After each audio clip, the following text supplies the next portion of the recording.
Mr. James Scarlett, we go again. Mate, you look a bit blurry-eyed. This is, I'm going to say, the earliest we have ever... You don't actually look blurry-eyed, by the way. I think this is the earliest in the morning we've ever recorded. I think this is a 2 promoters 1 pod, 10 a.m. start, world record, early. I didn't even know 10 a.m. was an option. I'm not into it. It's not an option. We're doing this. This is a special one because we've got a guest coming on. And it's not that I'm blurry-eyed and my eyes are on fire. I never had much in the way of any allergies up to the age of about 40. I mean, I was never great with like pet hair, dogs, cats, fucking horses, rabbits. I would always get a bit of but see now, I'm allergic to fucking everything. Did I ever tell you I was allergic to kiwi? That I found out I was allergic. I was in holiday. I love kiwi, right? And I was on holiday. And I was like, I need to stop swallowing the skin. I don't know. I'm trying not to swallow the skin. I don't remember having a bit of skin on my kiwi, but it keeps getting my throat's closing up. And then I had slices that had no skin whatsoever, and I ate it, and the exact same thing happened. It's not a fucking skin. I'm allergic to kiwi, which turns out can happen in later life. I'm now allergic to apples, and I've got and I've ate apples. I've ate apples forever. I'm allergic to apples, and I don't know yet what's happening with strawberries and raspberries because I love them too much to give up. And red wine now. This is my favourite drink in the world is red wine. And some red wines, my entire face is just getting bunged up with doing it. So between the hay fever at the minute and the pollen levels, I'm in fire. I'm overdosed in Benadryl, fexofenadine, and fucking nose sprays. Mate, if I ever find myself in a physical fight with you, I'm going to remind myself that you're allergic to apple. Fucking chucking That's going to give me an extra 10% at least. Well, just so you don't get a complex. My point was it's early in the morning. I didn't actually notice that you looked bleary-eyed. So anyway, good to see you, nice and bright and early. Well, you sound sprightly in comparison to last week. You'll be finally over it. Is the family recovered? Yeah, Lizzie not so much, but I'm back in the game now. There was a real hangover for me for a whole 10 days after being ill, where I was just like fucked. But no, feel good, excited. It's I'm really now like I'm focused now. I'm in this weird place where for the first time ever I'm trying to really, really focus on 2027 booking. Like properly. I don't mean like make a couple of offers. I mean properly book the lineup. And also at the same time finalising the planning for 2026. I find that quite a head fuck. I think my job is so much multitasking. And I'm fine with that. I just can't get my head around working on 2 different years at the same time.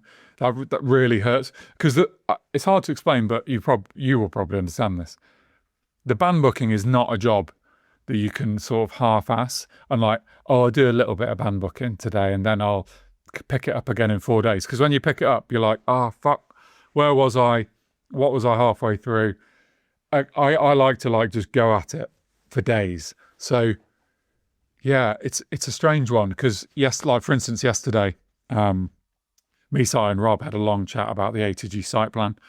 There's quite a few what you would call tweaks. They're not major changes, but every tweak affects the amount of trackway and where the trackway is. It affects where the fencing goes and how much fencing we need to order. It particularly affects where security guards are standing, and that also has a knock-on effect to where stewards are standing.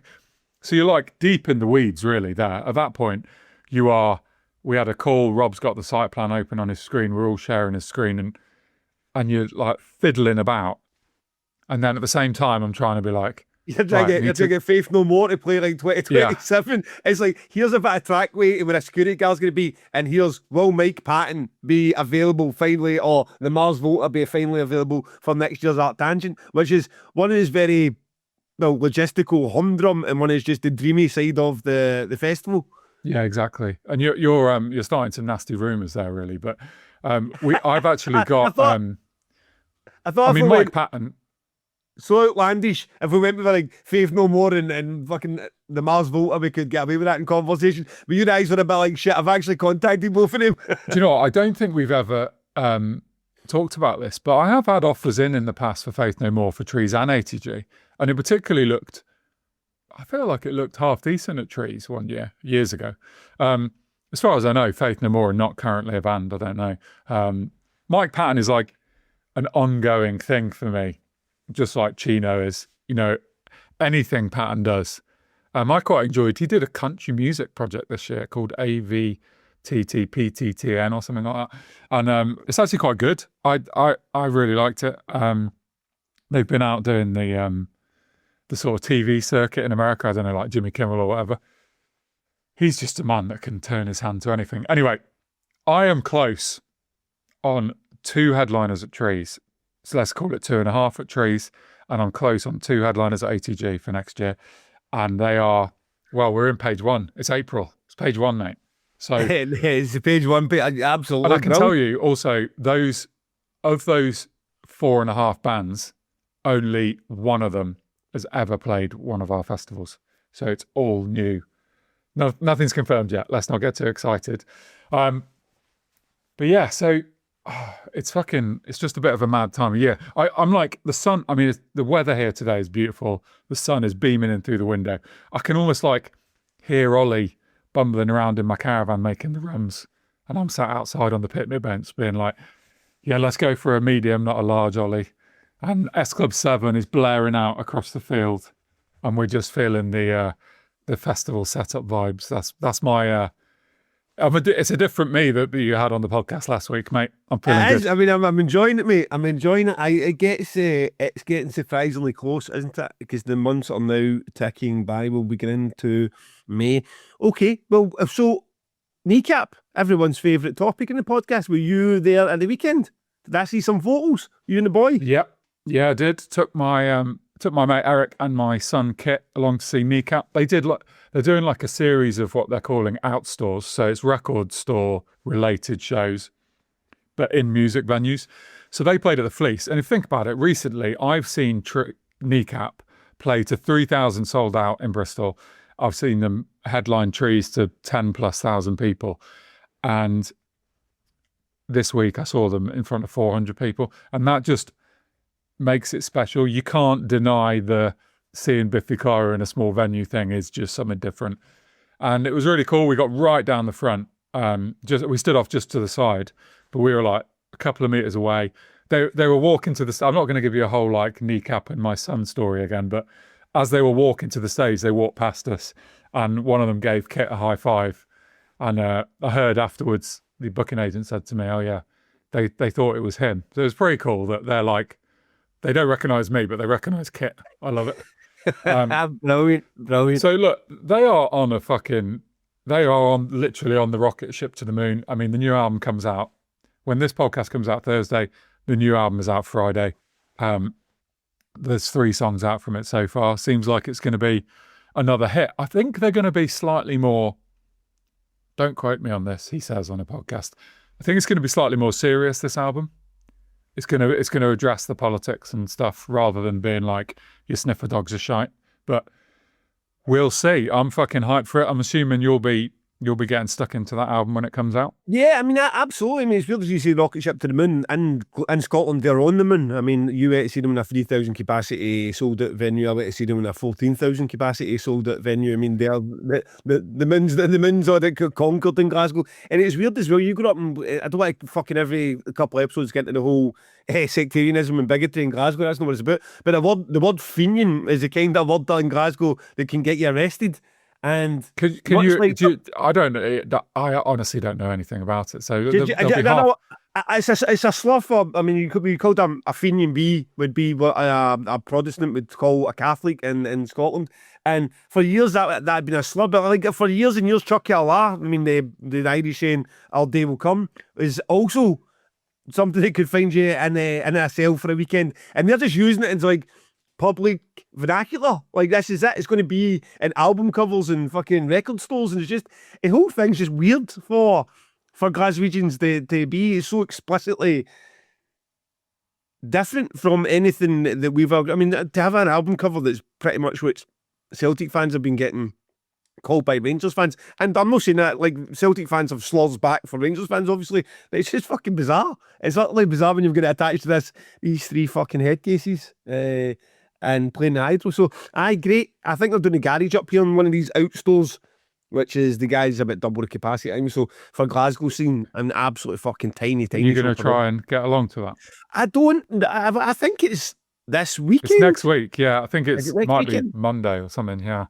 So I mean, don't get me wrong, I take your tickets that are already sold. So I don't know if I'll quite get that clout you've got, James. You know what I mean? Well, Maybe- I can. I mean, you can talk to a man about a man. I can talk to a man about it if you would like me to. Just let me Okay, know. we'll take that up off it. Anything else to catch up? Because I know we've got a guest this week, so we'll just try to do a wee bit of housekeeping and No, catch yeah. everyone up before we go.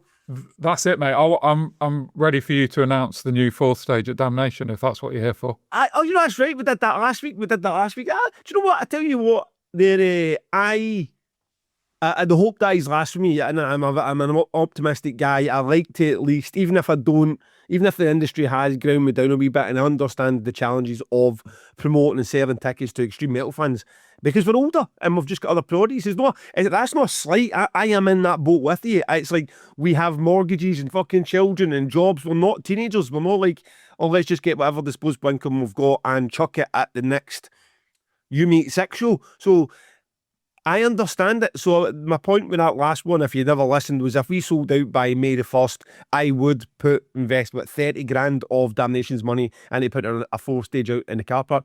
I did that knowing it was a 1 in a million that would ever happen. But there is times where something viral clicks and you do get some sort of people power. You've seen it on lots of sort of campaigns where you get a small band to say, 100,000 likes and a comment for Jeff Walker and we'll get to play Brutal Assault, and it happens. So I put something tangible rather than just saying, support the festival for no rewarding yourself. And there was of the 1,800 or so tickets to go, we've done a couple of hundred tickets, which sounds like nothing, but for a week in the middle of a month with nothing announced, a couple hundred tickets is fucking unreal. So yeah, I'm pretty happy with that. It's nowhere near what we would need to then be in not a happy position. enough. Not happy enough, people. What? You haven't made him happy enough. It's you've still got, if you believe in miracles, you still have, that'll be today, and then so today will be the 30th, tomorrow will be the 1st. We'll get day tickets coming out on, so we're going to do an announcement of 3 bands today. There's going to be an amazing post-metal band. There's going to be, how you describe them, Dillinger's Escape Plan style, mathcore band. And there's going to be a fucking completely out there jazzy black metal proggy band that are going to get announced today at noon, I believe. And then you're going to have a push for us saying this is your last chance to get the £20 instalment tickets. And then tomorrow day tickets are going to go on sale. So there will definitely be a surge. We'll see another couple hundred between today and tomorrow. But if you believe in miracles, who knows? You'll get until tomorrow at midnight to sell out Damnation, and then I will follow through with that promise. I will put a 10. I think the last time I quoted it, I got a quote for it was 14 grand. And I'm thinking maybe another 8 grand to put a stage, some production in it, maybe for the guys that are there, and then a few grand to get some British bands involved. 30 grand could probably cut it. So it's there. The offer's on the table, guys. It's good. There's enough of you listening to this podcast right now to sell out Damnation twice over. So it's completely up to you guys. The offer is on the table. Good. I think we can do it. Come on, everyone. Go on. So, we're having Steph Carter from Gallows and now a marketing director for Marshall. I hope you're going to do this intro much better when he gets here. And he's going to explain it better for himself. Let him do it himself. Yeah, so he is coming on as guest, so let's get the ad reads and our Patreon out of the way so we're not awkwardly doing that in the middle of a conversation with him. Lou's Brews, big week for Lou's Brews. The Pod 15 code, after 2 years, is being retired. He's not immune, James. He's not immune. He's got the same rising costs of everything he does. Me, you think about it, with fucking war in Ukraine, the war in Iran, everything going up. That affects everything, grass level, at roots, and all his ingredients, every single thing he uses to put in those sauces is up incrementally, and his prices haven't gone up with them. So the Pod 15 is a little too generous for his margins that he's left with after giving you 15% the checkout. He needs to reduce it to Pod 10. Fair play, still a very generous offer for regulars. and you're helping him out with that extra 5% to go into his profit margin, because they are not cheap sauces to make. He does get the best quality ingredients, be it honey or berries or whatever the fuck of chilies he's getting from anywhere around the world. They are not cheap to get here, and they're only going up in price. So please, an appeal.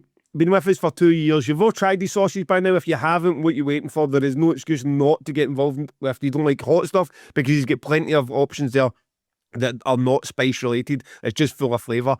He has done a bunch of new drops. He's been hard at it, because I don't know if this has been announced anywhere yet, but it is in his site, so I'm announcing it on this podcast. He has an iron brew sauce and we have a collab with Bleed From Within, the Glaswegian death metal band that are also on a rocket ship to the moon.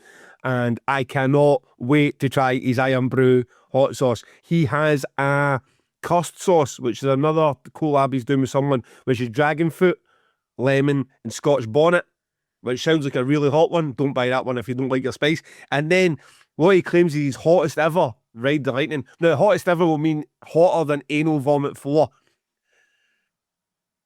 This is not for the faint-hearted. I do not buy a sauce that you can't eat. This is for the people who like it. It melts your molars. This is for the sauce that it starts making your face change shape. It's for the people who want to feel the burn for a considerable time after they've finished eating their dinner, or don't want to taste anything in their dinner but fire. Go grab yourself those sauces. Get his dill pickle one that's out there. Get that beautiful Kong's chicken one.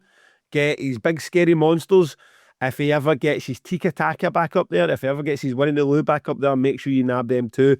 Pod 15, I believe he's going to leave this code on for one final week. Let's send that code off with the respect it deserves. It's brought us so much joy and a little pain for so long. Let's send that code off properly. Pod 15 at checkout, 15% off. And then when he gets these Pod 10 in next, let's continue supporting Lou's Brews, because he's a quality guy, quality company, and a huge supporter of the pod since day one.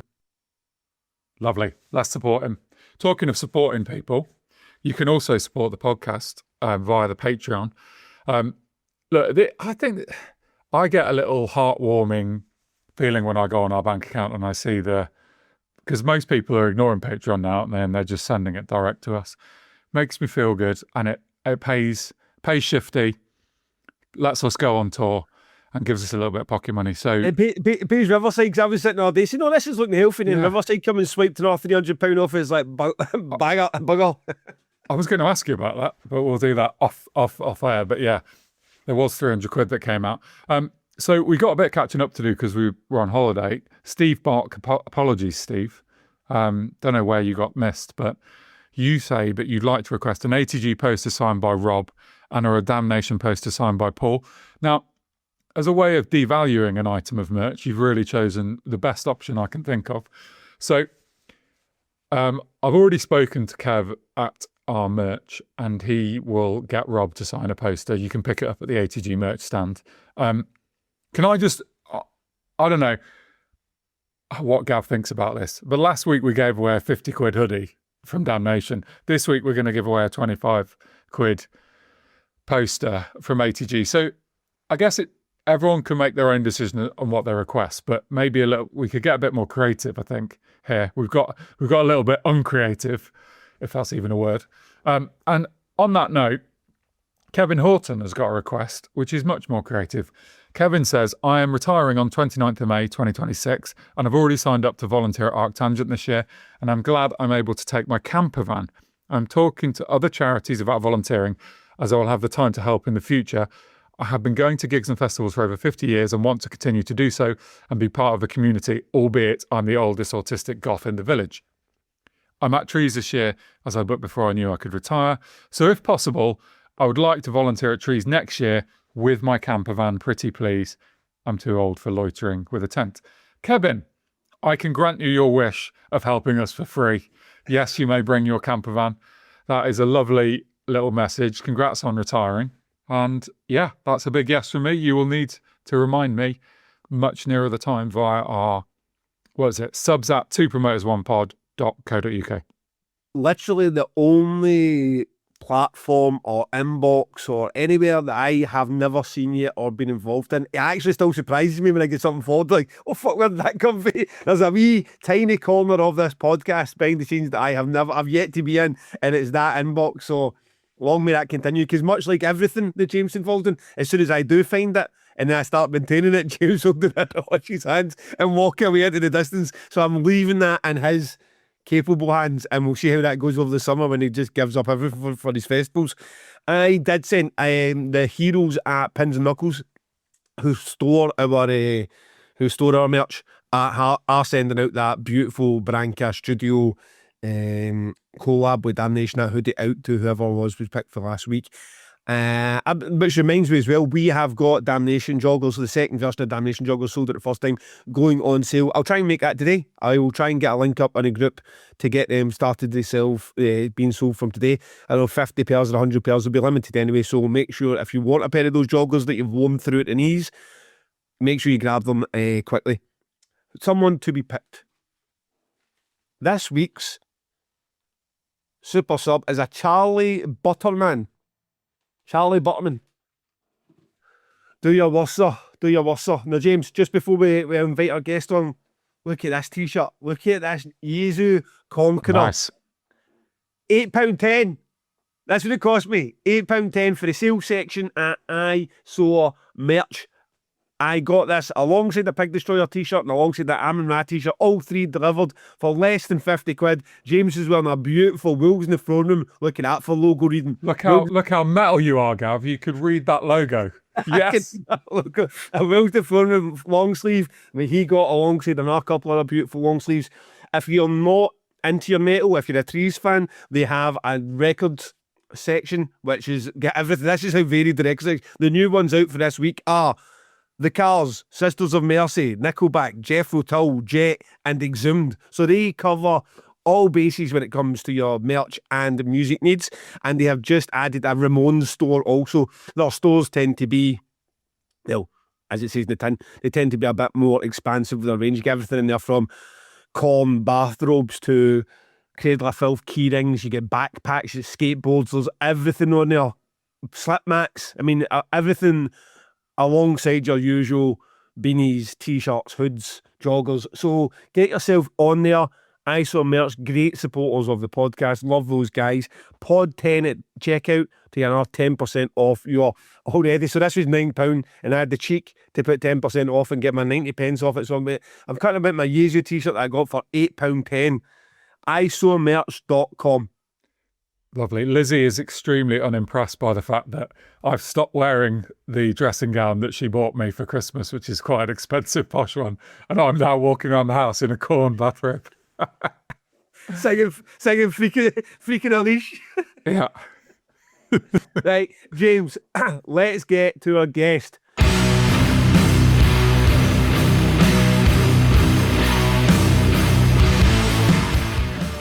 Mr. Steph Carter, welcome to Two Promoters, One Pod. How are you, sir? I'm good.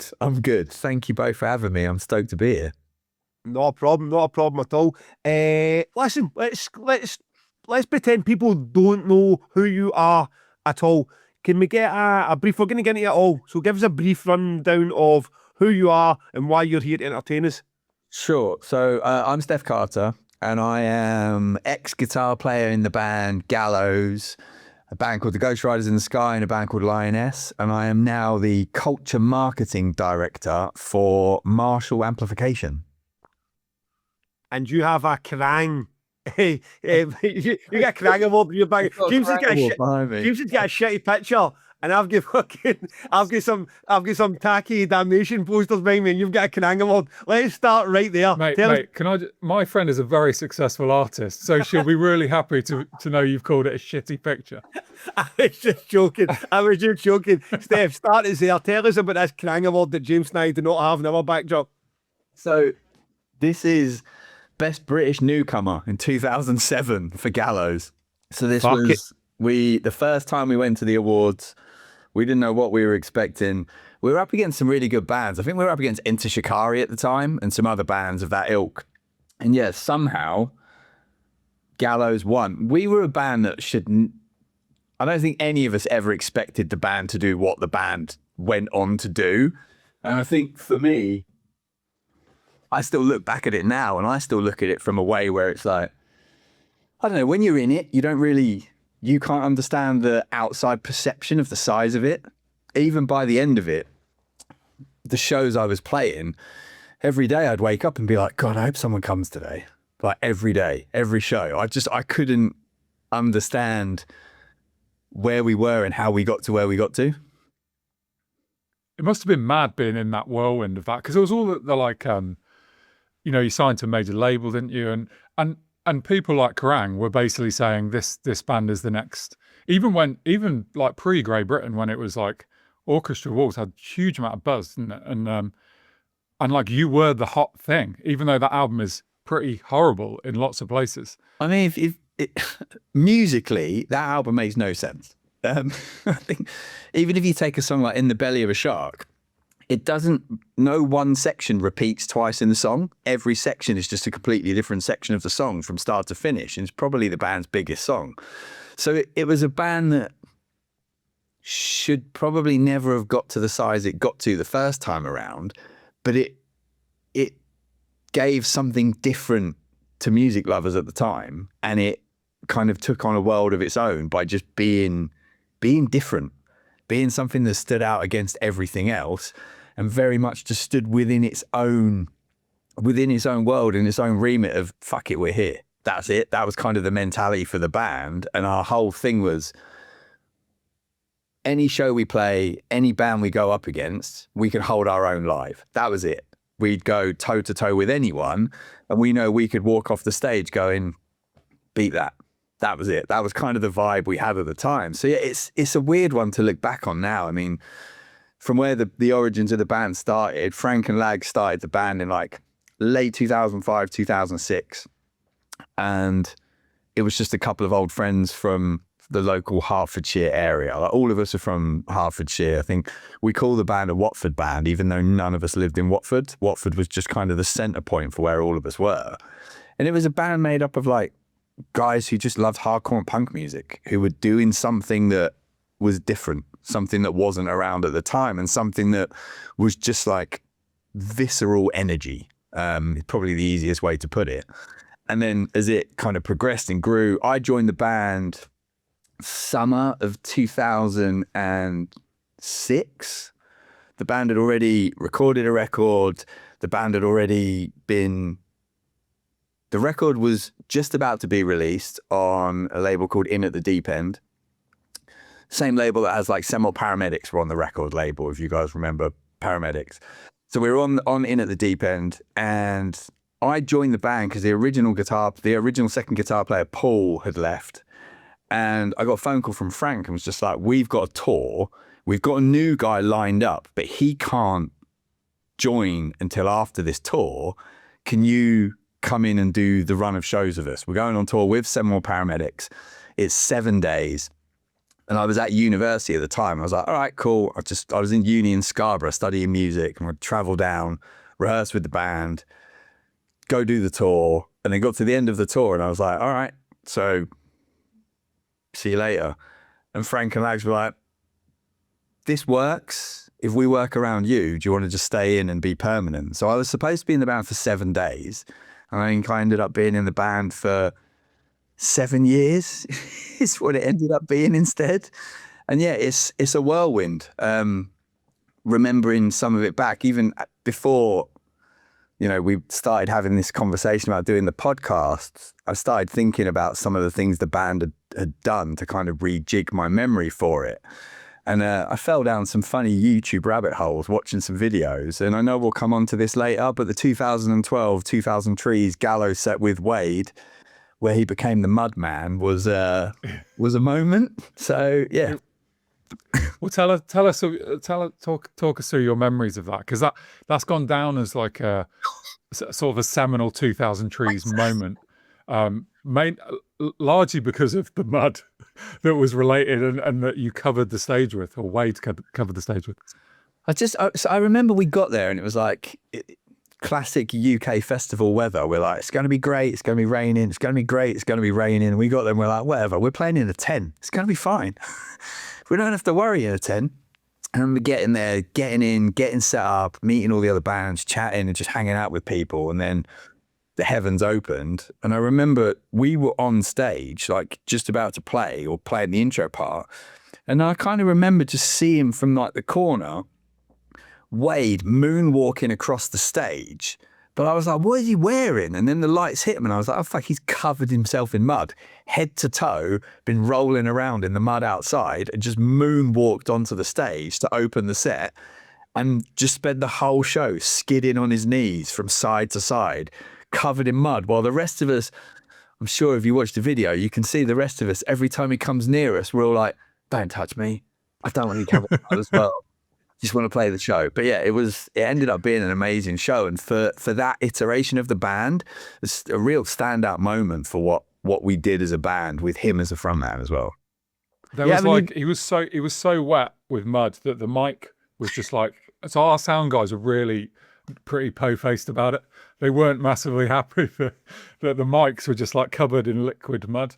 But for anyone who wasn't there or doesn't remember it, there is a professionally shot YouTube video. So if you Google Gallows 2000 Trees, it's the first thing that comes up. It is brilliant. It's amazing to look back at.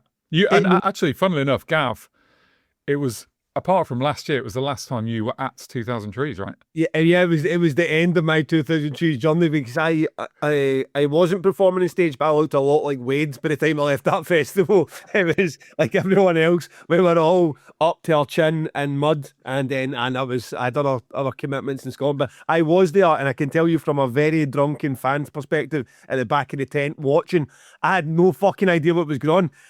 My assumption was they had went to crowd surf or something and then fallen through and into the mud and then they get back up on stage, and it wasn't deliberate. It wasn't until years later that James told me, no, they went and rolled about himself, which should explain why it was so perfectly coded. It was a perfect mud costume, like from head to toe.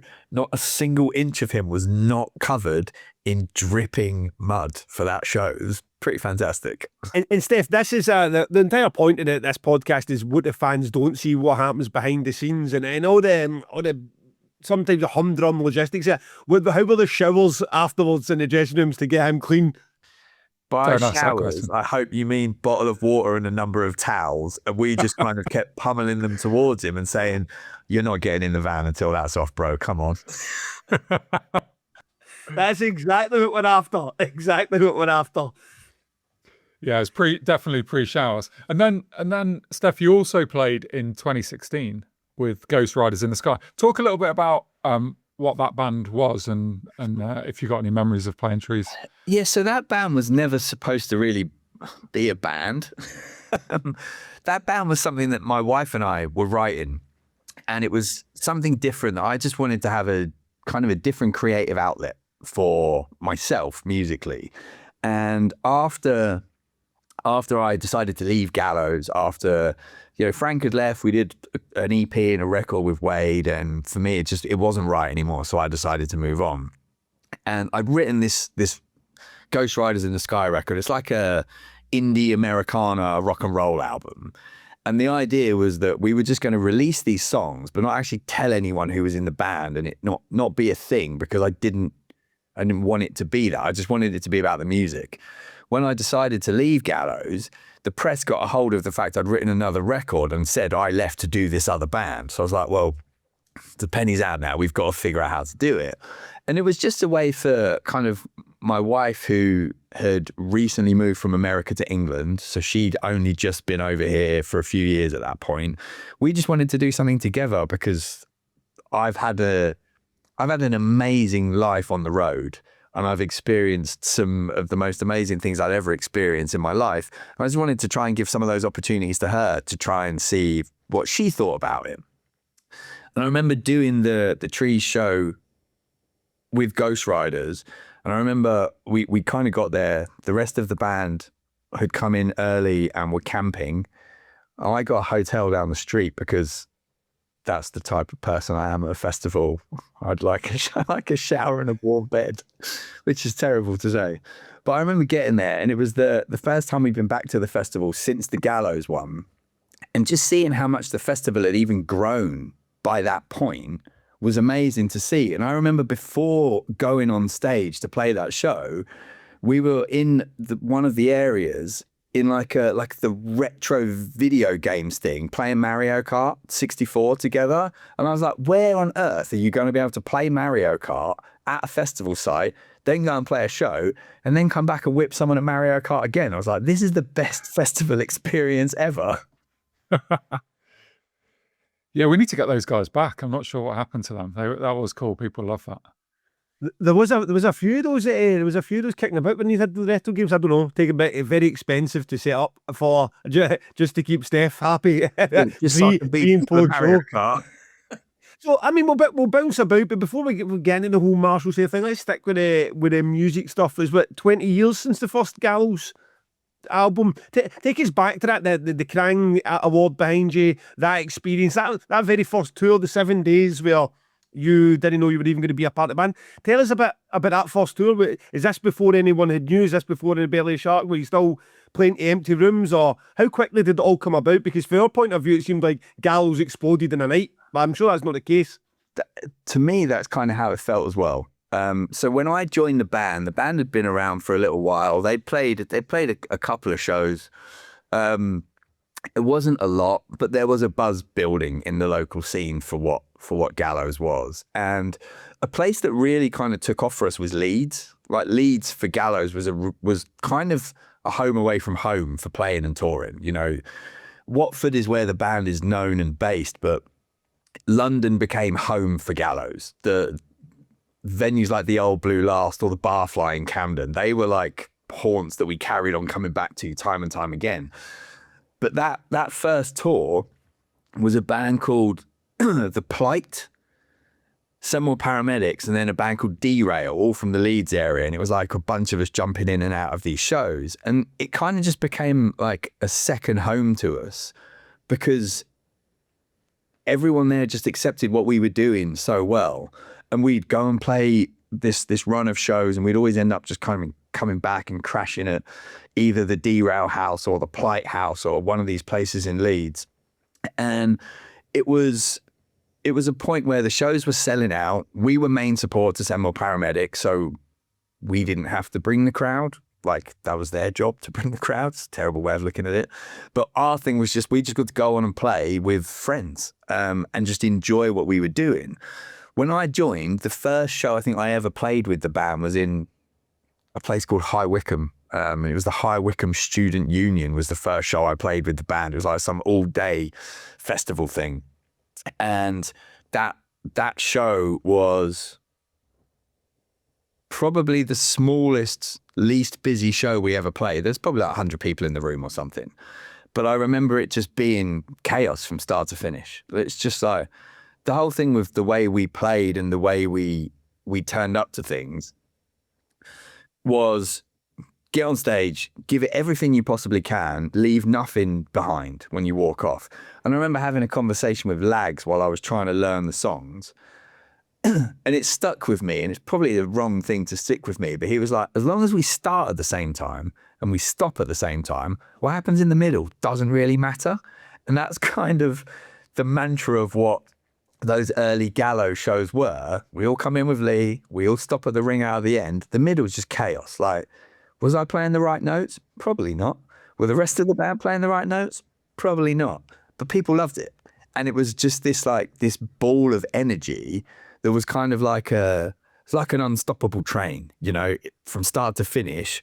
We were just going to go and hope to Christ that at the end of the show, we'd all walk off stage together and someone wasn't walking into the hospital. That happened quite a lot as well, but the goal was to just push it. But when I joined, it was this really strange moment where the band was kind of in this shift. The In at the Deep End record was coming out. The band was starting to get traction and attention of booking agents and management. And booking agent came before a manager came. I remember playing a show in somewhere in like Southend. It looked like the Phoenix Nights Club in Southend with like a glittery backdrop behind us. And we had an agent called Mel Young. Mel came to the show and she was really interested in working with us. She worked for a company called X-Ray. And she was the first person who really got behind us. Her husband at the time was a writer for Kerrang called Simon Young. And Simon had been a big champion for the band as well. So it was kind of like those two things coming together. The magazines come in, the agent come in. And Mel was the person who introduced us to Raw Power Management and a guy called Craig Jennings, who became our manager. Craig manages Bring the Horizon, Bullet for My Valentine, Funeral for a Friend. So we were in that kind of management group. But from that first tour of Seminole Paramedics, the 7 days of being in the band, it was just trying to figure out how to tour and do life at the same time. Everyone had jobs. I was at university. So we were trying to play a show, go to work, come back, play a show, go to work. By the time we got Mel on board, we then got Craig on board, the show started getting bigger and we were playing like, we were opening for Bullet for My Valentine in kind of O2 Brixton academies and stuff like that. So the shows all of a sudden went from 100 cap clubs to like, we're in a 5,000 cap room and we've got to hold our own against these bands who have been touring forever. And we're just a bunch of like scrappy kids from Watford that are trying to get to the end of a song together. Whereas you've got these guys playing to track and like they've got all these like lights and set design. And the Bullet show, I remember getting there and the tour manager was like, do whatever you want, don't tread on Matt's walkway. And we're like, all right. He was like, you will be off the tour if you tread on the walkway. And we're like, okay. So we're like, how long is it going to be before Frank treads on the walkway? It'd probably happen on show 1. And they were like, it's fine after that, do what you want. But that transition from the 100 cap clubs, playing into those bigger rooms, getting management on board. And then from that point, it was management came on board probably the like October time, 2006. And by the April, May time of 2007, we'd gone from being a band on an independent record label to signing the multi-million-pound record deal with Warner Brothers in the space of a year since I joined the band. Were you blown away when the agent came on? It all happened so quick. You never really had that. It's not like you had 5 years of touring. We had no booking agent, no manager, and then try to grind out shows, and then suddenly you've got fucking Raw Power behind you and X-Ray, and obviously the press to come along with it. What was your experience of how that side of the industry worked? Were they just presenting you packages like, let's go and do the Warped Tour, let's go and come out with Bullet for My Valentine? And how much say did you have in a band? Obviously you could say, no, we don't want to do it, but how much influence were you saying, no, we really fancy going out with fucking Dillinger Escape Plan, we don't really like Bullet for My Valentine, for example? Or was it just like the packages, what they were presenting to you was so great that you were like, fucking, we'll take it all? I think it was a bit of both. Like we had final say. We could say yes or no to anything, which was good. I say we could. We said no to some things and somehow they happened anyway still.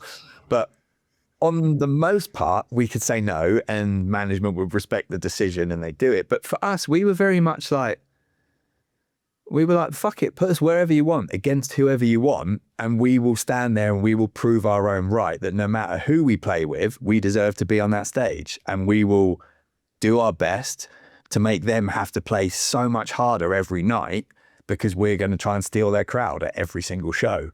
And that was it. And it was very much like Craig had a good idea and a good vision of like, how we can move from A to B to C quickly. You know, we need to get you playing this show, which needs to get you on the roster to understand that level of playing. Then we need to look at upskilling you to play at this level. Then we need to start doing the headline shows. And I think that the first big London headline we did was at the Astoria. And it was the strangest lineup that we had. It was Gallows, Poison the Well, Lethal Bizzle, and Black Hole, like my little brother's like Southern rock band. So it's just the strangest lineups that we'd kind of pieced together because that was the shit that we would be like, these are the things that we love and we want to take out on the road. The opportunities that came to us to go and play and tour with someone else were opportunities where we just go, that sounds like a challenge, let's go and have fun with it. But it was, the trajectory was quick. The trajectory was kind of, for me personally, I didn't feel like I had time to catch my breath during that because from the October to the May, I was still trying to finish my final year of university and do my dissertation at the same time, which ended up having unreleased material that Warner Brothers had paid quite a lot of money for on it. So I had to have all of my exams at university moved a month before the rest of the class so I could go to Warped Tour. So I ended up having my dissertation in a locked room at our university that only the dean of the uni had a key to, because Warner Brothers had paid £1 million for it. So that was there. Then we got all of the exams moved, finished the exams. My dad came, picked me up, drove me home, dropped one bag off, picked another bag up, went on a plane to Warped Tour. And it was just non-stop, the whole thing, probably up until we went in the studio to write Great Britain. From that moment Craig came on board, it's just a whirlwind of like 2 years of world tours, grafting, and just throwing balls to the wall. Mate, that's incredible. I mean, it must have been a really strange like whirlwind to be in, but in terms of the actual albums and what they sounded like and what a detour Grey Britain was that, I would call it a detour. Was that a conscious thing? Did you sit down and go, we're going to write a record that sounds like this, or is it just what came out? It's kind of just what came out. I didn't write on Orchestra of Wolves, so that was like, Orchestra of Wolves is entirely Lags' brain, pretty much, which is a phenomenal thing when you look at it, what that record is and what those songs are and how those songs came to be. His musicality is phenomenal, and what he can do as a musician, and when he's writing how songs get from A to B is kind of magic to watch in the room. When we started doing Grey Britain, as a band, we'd kind of experienced a lot, and we kind of had some changes and some shifts in where we were as people and what we were doing. But it was kind of like we just got into the studio and was just like, let's just see what happens here. And there's still some songs on Grey Britain that have kind of similar ilk and a similar feeling to parts of Orchestra of Wolves, but it's definitely a darker and a heavier record. And I think if you kind of watch the trajectory of the band, that's where it kind of went for the 2 records we did with Frank. Then when Wade came in, it took another angle and it went a bit darker and a bit heavier again. But the Grey Britain kind of concept, the idea behind that record is Frank's brain. So if you put those two together, Lags' brain is what Orchestra of Wolves is, Frank's brain is what Grey Britain is. It's just it's 2 very different paths to get to the end of the same story. And the same story is, we have something to say, and what we have to say hopefully is going to blow you away. But it's definitely different, and the writing was it was a bit more collaborative, I think, in that second one, in a room, all 5 of us together for like months, just playing and trying and tweaking things before we ended up getting the producer on board, who helped to tweak it. Most of the songs stayed exactly the same. And was it like, because I asked this as a fan, really. So my favourite Gallows record is Grey Britain. I think it's a masterpiece. And but was it commercial suicide? Because obviously you could have written a commercial hardcore punk album at that point with choruses, and you actually, it's just black and horrible, that album. And I remember being in a meeting with Warner Brothers, and Warner Brothers were like, we'd done Orchestra of Wolves and we'd released that, and we were kind of having a conversation about record 2, and the guy from Warner, it was a room full of people, and they were like, you guys are the next Green Day. And we're all looking at each other going, what the fuck is he on? So we then delivered Grey Britain, and we were like, here's your next Green Day. And I remember doing we did this thing at our management offices where they wanted to do like a playback of the record, and it was just demos. So we demoed the whole record, and I'd recorded it because that's what I studied at uni. So we'd in the rehearsal room, we were rehearsing in Watford. We just basically set up a really janky recording system and recorded all of these demos. And Craig was like, we're going to do a bit of a playback for the demos before we go into the studio to record it. So, you guys should come in and be there. So we roll into this thing in the basement of Raw Power and thinking it's just going to be us and Craig to listen to it. But he had the whole of the Warner Brothers team in there. And they were all just sat there. And we walked in and they were like, oh, the band's here. And we were like, oh, fuck, the label's here. And we just sat in a room in silence, played all the demos of Grey Britain, and no one said a word. Got to the end and we were like, see you later, guys. We're out. Is that one of the most... I mean, I couldn't imagine doing that. I mean, I couldn't imagine having an episode of this podcast, right? The first episode of this podcast, then go to a sponsor and be like, sit down and listen to me and James talk while we're sitting in a room with you. I mean, what are you supposed to do with that? That's the most cringeworthy shit. It was wild to just look around the room at everyone's faces and just be like, they don't know what this is. And they clearly think they've signed something different. But like, when you're in a room with those people and you've got the demo for Crucifix playing and you're watching all of their faces while Frank's singing those fucking visceral lines at the end of that song, you're like, we're quite far away from Green Day, guys. Yeah, did you find, because you mentioned it earlier about when the management come on and it's like, now there's a plan, but you're sitting there and you're out supporting Bullet for My Valentine, you're getting the reaction to the first album, and you're getting presented a plan that's going to take you up to the Astoria and beyond doing your own headlines. Is that, I would, in a personal, wouldn't like that in my own career path, because it just always feels to me like when you go, oh, well, you know what, Damnation will go from Jelly's Rock World to Leeds Met, and then by this point it needs to be Beck Arena.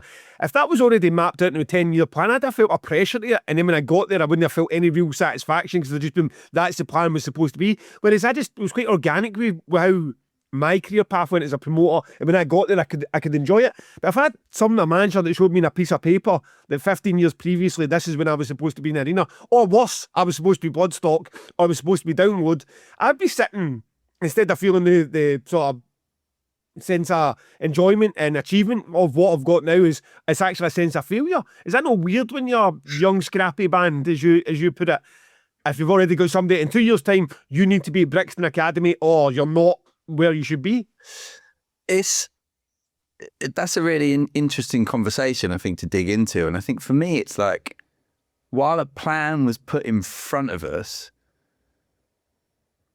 we deviated quite a lot based on what came up off the back of it. So, and I guess this is one of those parts of the conversation that's for people who don't know what goes on behind the scenes. So much of what goes on behind the scenes is, if you scratch my back here, we'll scratch your back over here. And for the Bullet thing, Craig managed Bullet for My Valentine, Craig managed Gallows. It was easy for us to get on that tour because the manager was in charge of how we could move it forward. The band, I don't actually know if they liked Gallows in the slightest. I can't imagine they did. We were very different people. But they tolerated us on the show, to say the least. But then it was, for us, where it started to kind of jump is when we made the jump over to America, and we ended up doing we did Warped Tour, and then we came back to play Reading and Leeds, and then we went, trying to think of the right trajectory for this. It was like, we did Warped Tour, we came back to do Reading and Leeds, we then went back and we did the Taste of Chaos tour, and then we came back to do some UK shows, and then we went back to play with Bad Religion, then we came back, and then we went back to do another headline tour of America. So every time it was like, here's the trajectory. Oh, but this has come on the plate instead. Do you guys want to go and do a tour with Bad Religion in America? Yeah, of course we want to go and do a tour with Bad Religion in America. It'll be fucking awesome. Then we come back and oh, do you want to go back and do a headline tour now with Cancer Bats and This Is Hell across America? Fuck yeah, we want to go back and play with Cancer Bats and This Is Hell. So it was one of those things where, while he had like a path of trajectory for where he wanted the band to get to, it wasn't necessarily a linear journey to get there. It was far more of like a zigzag all over the place, probably because we just kept saying yes to everything at the same time. Apart from Glastonbury, we got offered to play Glastonbury. He turned it down. He didn't tell us we even got the offer. And that really pissed me off, because I wanted to play Glastonbury, but I would have loved it. But his thing at the time was, you'd be the token band on it. We're not interested. I was like, that's more of a reason to go. Be in the token band, you get the token press that comes with being the token band. It would have been fantastic. But that thing for us is, as the journey kind of charted and went along, and we kind of meandered our way across it, there was a lot of pressure that came with it. And I think a lot of the pressure that came with it, you started to see in the relationships internally in the band, which eventually led to Frank leaving the band. And then eventually after that led to me leaving the band a few years further down the line. So it's one of those things that it's like you're saying, having a journey charted to get from A to Z is one thing. And if you tick all the boxes along the way, when you get to the end of it, is it a hurrah moment? Or when you get to the end of it, is it like a, well, what's next? Was that it? We've arrived. Just before, James, I'll let you back into this conversation, but it just reminded me of the Leeds and Reading, the worst clash in my entire time as a fan of live music is Gallows clashing exactly the same time as 9 Inch Nails at Reading Festival, right? Now, Gallows, that wasn't, what you mentioned earlier or in this chat was, we came out, it was so different kind of for what everyone was going. And I wasn't the closest, I've never been, my background is the punk, wasn't a punk fan. Not because I don't like that music, I just wasn't exposed to it. And the closest I got was probably Amen, was probably the, I was a bit more pole-faced, and at that time probably listening to Cult of Honor and setting up Damnation with like more extreme bands. And then like In the Belly of the Shark or Abandoned Ship, I think it was Abandoned Ship, popped up in Scuzz or Kerrang, and I was like, this is fucking incredible. And my first chance to see Gallows live happened to be at Reading, clashing with one of my all-time favourite bands. And to make it worse, I don't know if you remember how this was set up. I went to see Gallows, and you could look out the side of the Gallows bit, and you could see Trent Reznor on stage. So I was technically watching both bands, but could only hear Gallows. And I believe this might be completely made up, but you started with Abandoned Ship, and it was wild. I think that Frank got a tattoo on stage, bouncing about. Thankfully, your set was so short, probably 30 minutes. I got to go down and catch the tail end of that and got hurt, and I got the best of both worlds. But just when you mentioned Leeds and Reading there, it just a wee memory popped up of how torn I was in that tent, having the best time of life, also watching fucking Trent Reznor on mute. We did Reading and Leeds every year for like 6 years in a row. And every year was like trying to do a different jump in it. And I think that the biggest we did was we played just before AFI, I think, at the second stage for it. And that was an amazing show, and I remember it. But I remember playing one where the Killers were headlining, and someone from their team had come to our tent because we were playing the same time and was like, you need to turn down because you're affecting the Killers' performance. And our front of house guy just rammed all the faders up and was just like, nope, we're staying, sod off, go back to your turn. And that was it. While we're on Reading and Leeds, this has come out of my memory banks that I didn't even know existed. But there was a year, and I honestly don't know if you were still playing in Gallows at the time, you'll have to tell me, where it was the Wade incarnation of Gallows played, and Frank had just played, I think, in Pure Love. I hope you don't mind me asking about this. And he came off stage. This is the story. Well, I was there, but this is the story someone told me. That Frank was really pumped, and he literally came off a different stage, came in at the back of the Gallows tent with the new singer on stage, and he crowd surfed all the way to the front, jumped on stage, and grabbed the mic, which presumably to everyone in the band was a surprise to see Frank suddenly on stage. Can you give us your recollections? I was not there for that. That was the year I'd left. That did happen. Oh. And he came all the way over and he ended up singing Orchestra of Wolves with the band on stage. And I'm sure the band were very confused about what on earth was happening. He was having the time of his life. Because I remember him calling me after, because he was like, yeah, we just did the show. It was great. I was crowd surfing in a rubber dinghy for the Pure Love set. And then I ended up on stage with Gallows at the end because I just kind of walked up there. And I was like, oh, okay, how was that? And he was like, I don't think they knew what I was doing, but it's fine. I mean, that is good. Okay, listen, this is, I think we probably could talk for 2 hours about Gallows because there's a lot to unpack here. Do you want to, it's completely up to yourself, Steph, that we're not, this isn't Kerrang or Metal Hammer, we're not looking for what happened there. Do you want to wrap up that chapter, how it all came to be, the end of Gallows, then move on to your next bands? Yeah, sure. So we did the first record with Wade after Frank left, and like, I was the person that brought Wade into the band. So Frank left and I ended up calling Wade and I was like, we've got these demos, we've got studio time booked, we've got tours booked. Frank's just quit. Like, we've toured with you all over the place. Like, we love what you do. We love your other bands. Like, where are Alexis on Fire at the moment? What are you guys doing? And he was like, funny you should ask that. We've just broken up. Dallas has left to do City in Colour, and I don't know what we're going to do. And I was like, do you want to join Gallows? And that was the conversation. He got on a flight next week and came over. And it was very quick for him to come in. And we ended up like getting into a studio here. We wrote some songs. We ended up going to LA and we did an EP with Joby from the Bronx, actually. So he produced the EP with us, the Death is Birth EP.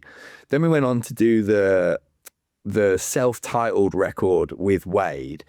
And for me, it just got to a point, by the end of that touring cycle, the band was in a weird spot. The fan base for the band was either I love Frank Gallows or I love Wade Gallows. There was very few in that middle that could appreciate where it currently was and honor the history of where it was at the same time. It was either you should have just changed the name of the band and you should have done this, or get your brother back, or that guy's cool, do another record with him, but do something different. And for me, I struggled quite a lot with it because obviously, I spent my formative years playing music, touring the world with my brother, and like not only was I touring with my brother, I've got 3 brothers. So we had my other brother, Johnny, was out on the road filming everything with us. So any of that early Gallows stuff you see from like 2006 onwards, any of that footage of shows, and chances are my little brother shot all of that footage because he was on the road with us. And then where we had the opportunity to bring new bands on, we'd bring my youngest brother on tour for his band to open the bill. So all 4 of us would be on tour at the same time together. So there was just a lot of family association and affiliation with the band at that point. And by the time we'd finished the touring cycle for the self-titled record, and we were kind of having conversations about what came next, in my head, I couldn't get past the fact that, for me, I was like, Great Britain sounds better than where we are right now. So I was stuck in a place that wasn't where the band wanted to go and where the band was. I was stuck in a place of memory of touring with my brother and still coming to terms with the fact that him and I weren't on the road together anymore. And like, we were in quite a tumultuous relationship at that point in time. And I was living in America with my wife at the time. And I remember waking up one morning and was just like, I just quit the band. And she was like, what the fuck are you talking about? You just quit the band. You're here in America on a visa for the band. What are you doing? And I was like, I'll figure it out. And that was it. And I wrote a message to the band, spoke to the management, and was just like, yeah, I can't do this anymore. I'm out. And originally I'd planned to do like the final run of shows with them. And then the band just had the conversation. We're like, if you want to be out, just let's call it now, be out now, and let's just cut ties and let's just move it forward in a way where you can go do what you need to do. We're going to go do what we need to do. And that was it. And I remember being in America with my partner and then trying to figure out what I wanted to do.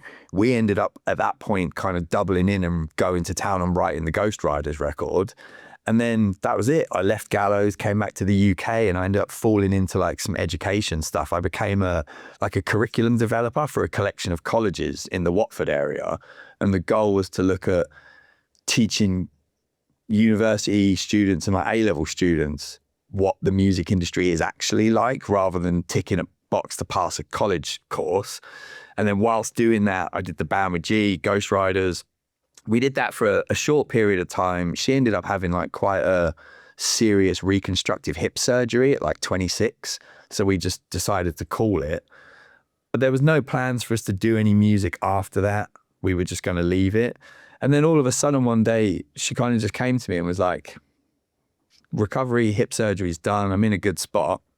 Do you want to try and write some music? And then we ended up doing this band called Lioness. It was like, I wanted to be in Black Sabbath.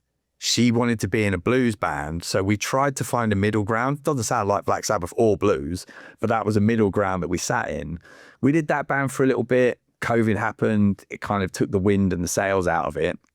And then coming off the back end of COVID, I ended up leaving the college to go and work for Marshall. It was a bit of a weird way to get into the Marshall job as well. I went in and did some experiential education stuff for them to teach people about recording and the music industry and like live sound. And they kind of just offered me a job there and then on the spot, saying, we love what you do. Your affiliation to us. I've been endorsed by Marshall as a guitar player since 2006. So it's like this like home away from home being there anyway.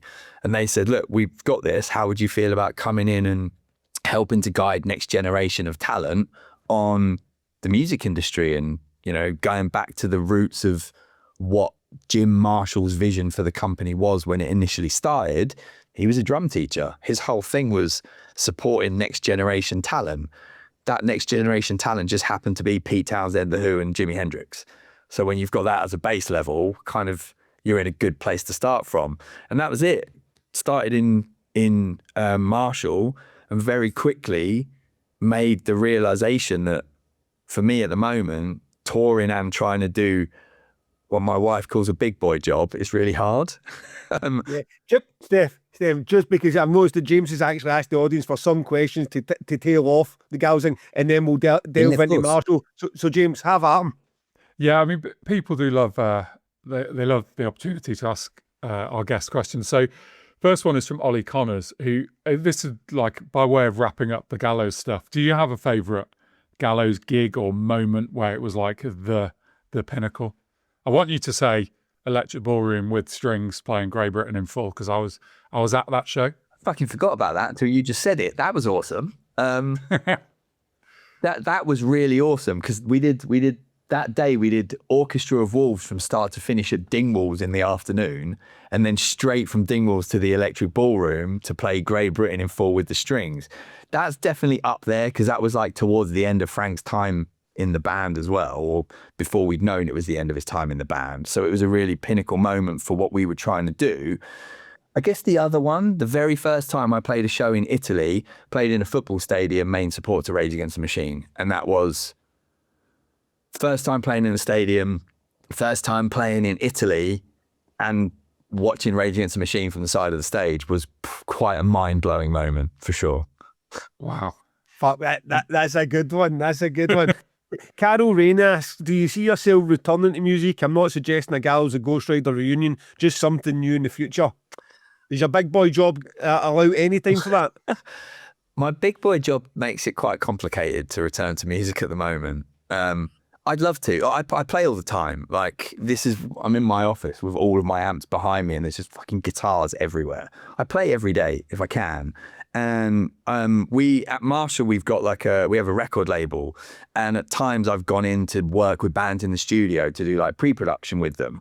So I do a lot of work in the studio with bands still at the moment, helping craft songs, work on that. And even my wife's new project, I've kind of produced a couple of tracks for her. I've played on some tracks for her as well.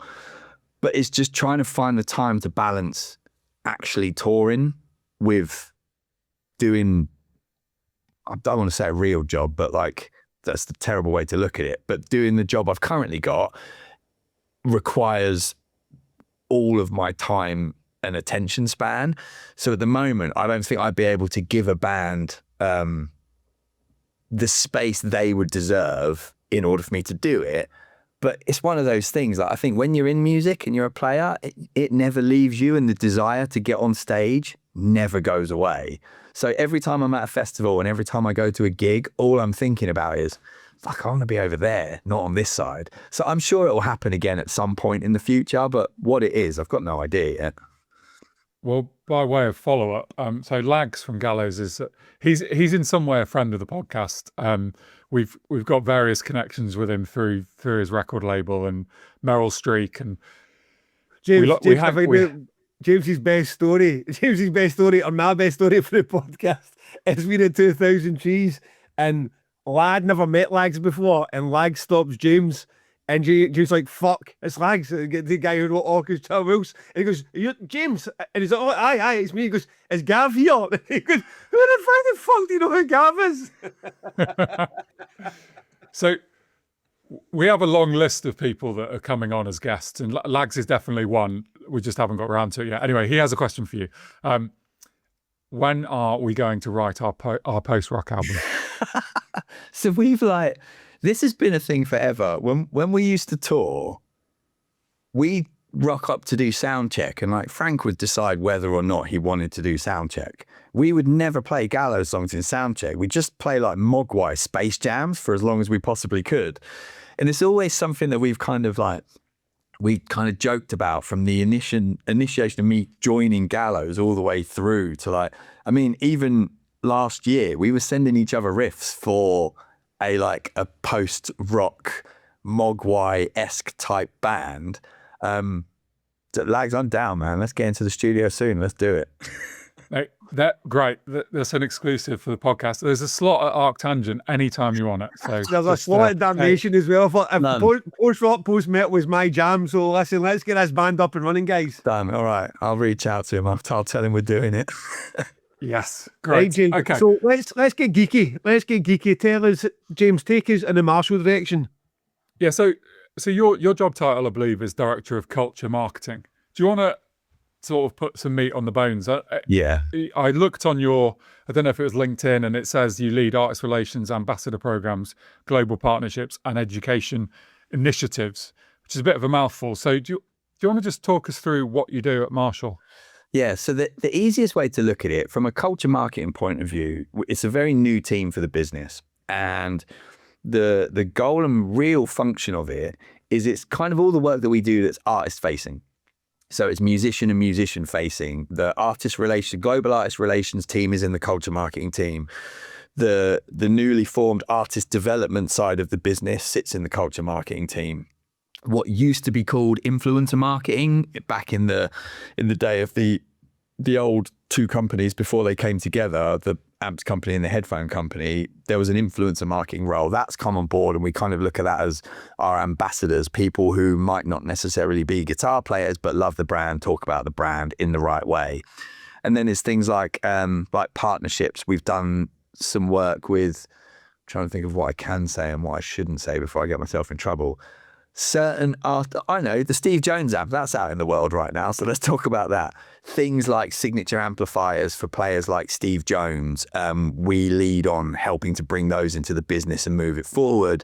And then obviously things like 2000 Trees, Jess, who sits in the team, she is the link to you guys for Trees and the work that we've done to really ramp up our support in the festival over the last 2 years. This will be the third year of that ramp up. So we kind of deal with everything musician and artist focus, and then things like venues, festivals, rehearsal rooms, recording studios, all of the things that make the musician community move forward kind of comes into the culture marketing team. And we, as a team, we're very strategic and executional. So what we do is we tend to look at giving guidance to the wider company on here's how we want to work with musicians, here's how we want to work with festivals, here's examples of partnerships with festivals that work, that can move us forward, whilst at the same time then going and delivering the festival ourselves, or going and taking artists into the studio and working with them from a hands-on point of view. So it's a very all-encompassing role for the business. And it's one that is kind of really key for us to set the groundwork now for where does the business want to be in the next 60 years, while looking back to honour what we've done in the 60 years previous. Yeah, well, where does it want to be? Because it's quite interesting, isn't it? It's like if you ask someone what does Marshall do, they're going to say they make guitar amps, right? But actually, well, you could talk about it than I do, but there's headphones now, there's Bluetooth speakers, there's a record label, and no doubt a bunch of other stuff. So it's a much bigger thing than just guitar amps, right? It's the company always started with. I mean, the initial thing was a shop in Hanwell. It was a music shop. That's where Jim and Terry started, and it was a shop that sold instruments to musicians, and Jim taught drums out of the shop. Those drummers would then bring their bandmates into the shop, and then Jim would expand from selling drums to selling guitars and guitar amps. And then those bands would then come in and be like, we need an amp that's louder than the drummer. What can we do? And that's kind of the birth of the JTM 45 amp that started Marshall, was listening to musicians, listening to the needs of where they are in their career and what they needed to progress, and helping try and find a solution for it. That kind of red thread runs all the way through to where the company is now, with the headphone and speaker side of the business allows us to do partnerships with artists to provide them with income to be in campaigns that supplement what they're doing when they're on the road and on tour. The record label helps us to give artists a level up in their career, because the deals we have on our record label, not only are they short terms, but they're also like 75% goes back to the artist, 25% goes to the record label, which is the opposite of my deal with Warner Brothers, where Warner Brothers have 85% of our record until I'm about 75. Whereas us... That's quite unusual, right? Yeah. I don't think I've ever heard terms of No, that favourable to artists. The whole point was about doing something that gave the artist the power, because, like, I mean, let's be honest, for all of us having this conversation, if it wasn't for musicians, we wouldn't be having this conversation. They're the ones who kind of help to really drive the industry forward, but quite often in times, they're not looked after the right way. And if you look at the record label industry of old, it was quite an exploitative industry, and it was something that channeled and generated money in directions that wasn't necessarily towards the musicians. So what we wanted to do with our record label was go, well, how can we make a difference? And how can we do something to support? And then if you look at the other flip side of the business, which is the consumer electronics side, so we've got headphones, we've got TV sound, we've got party speakers, we've got Bluetooth speakers, we've got home speakers. That's giving people who are not musicians, but absolutely love music, their chance to be affiliated with Marshall as well, and affiliated through something that not only do they have probably core memories of growing up, but gives everyone a chance to be a rock star. You own your Bluetooth speaker, you listen to whatever music you want, as loud as you want, and you know that it's been backed by the sound that's projected on all of these stages for the last 60 years. So it's a good place to be at the moment. Well, there's something about the, I don't know, so, you know, some brands just look cool. There's something about the logo, because I've got a bunch of your Bluetooth speakers, which you very kindly gifted to me and the other organisers over the last couple of years. And there's one right next to me here, and it just looks cool in your room. So you basically, there's something about the Marshall brand, you beats everyone else, right, in the home speakers. That logo is like iconic, and it means a lot to people. And it means, what it does is it means something to people in a visceral way. The second you see it, it brings you back to a moment where you've probably watched someone stood on stage with those amps behind them, probably Slash, AC/DC, Guns N' Roses, like those bands who have been cemented in history, or even Hendrix.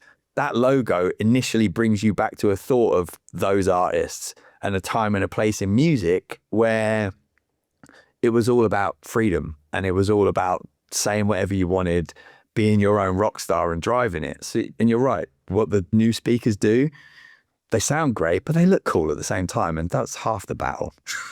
Yeah. Not to make the entire podcast about me, but I don't have one of those speakers, so I don't have that experience, you know. I'm sure, Gav, we can change that. I'm sure we can change that. Steph, you're talking there about the Mogwai Space Jams and Frank no wanting to show up for some of the sound checks, and being in a punk and a hardcore band where I am sure all the management side of it and the culture and the red line, as you're saying, between how you get from A to B has all been handled for you. Flip the switch, you're at the other side of that. Did you find that change difficult, that you're now the guy who's mapping out the plans and being part of a record label? And also, did you feel that having been the artist and being not exploited, let's not call it exploited unless you want to, but being the one that gets the 10% and not the 90%, that when you took that to Marshall, you had a lot to offer from the artist point of view? Yeah, I think that's a really good question. I think going from being a musician to being in a corporate world was a shock to the system. It's probably the easiest way to put it. It's a different way of dealing with people, dealing with issues. When you're in a band and there's 5 of you and something goes wrong on the road, it normally ends with fisticuffs. It's probably the easiest way to put it. You have it out and then you just move on from it. In corporate, it's very different from Marshall. We're a global company with like 800 plus employees.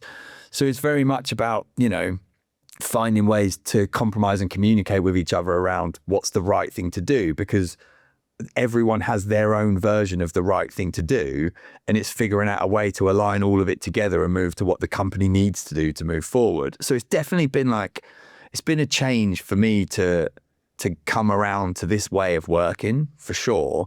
But at the same time, it's like, what I bring to the table is something that's very different to everyone else in the business because of my lived experience as a musician. So there are certain parts that I can bring to the table where we can have conversations about what musicians want, what musicians need, where musicians are, where I've got a direct line to amazing resources of friends who are still in bands now. So we can just go direct and get the answer very quickly as to what solutions do we need to find to problems that you actually have. We don't need to worry about kind of taking it through to, a collection of people who have never been on the road. We can just go to the people who are on the road and ask the questions the right way and come back and say, is this product that we're creating actually useful for people? Or are we doing something that we think is right, but the actual music community is not right for them? So I've been able to bring quite a good perspective to them of what expectation versus reality in music, I think, is an easy way to put it. But then for me, yeah, it's been a bit of a learning curve, to say the least, as well. I mean, how would you handle, if you hark back to your awkward experience of a room half full of suits and half full of the band listening to Great Britain? I mean, how would you tackle a situation like that now there's been the label side of the table? I'd do exactly the same way because I thought it was fucking hilarious, mate. And I think sometimes in those awkward feelings and those awkward conversations, you actually get magic out of the end of it. So for me, I don't think I'd change it. I'd say to the band, I'd give the band 5% more of a heads up of saying, here's who's in the room. But also, I don't know, I think it's quite funny to just see what happens when you put someone in there and go, hey, I can open a door for you. You've got to be the one that walks through it. Do you know what I mean by that? So there's a sink or swim thing that happens. And I think sometimes you need to force it to make it work.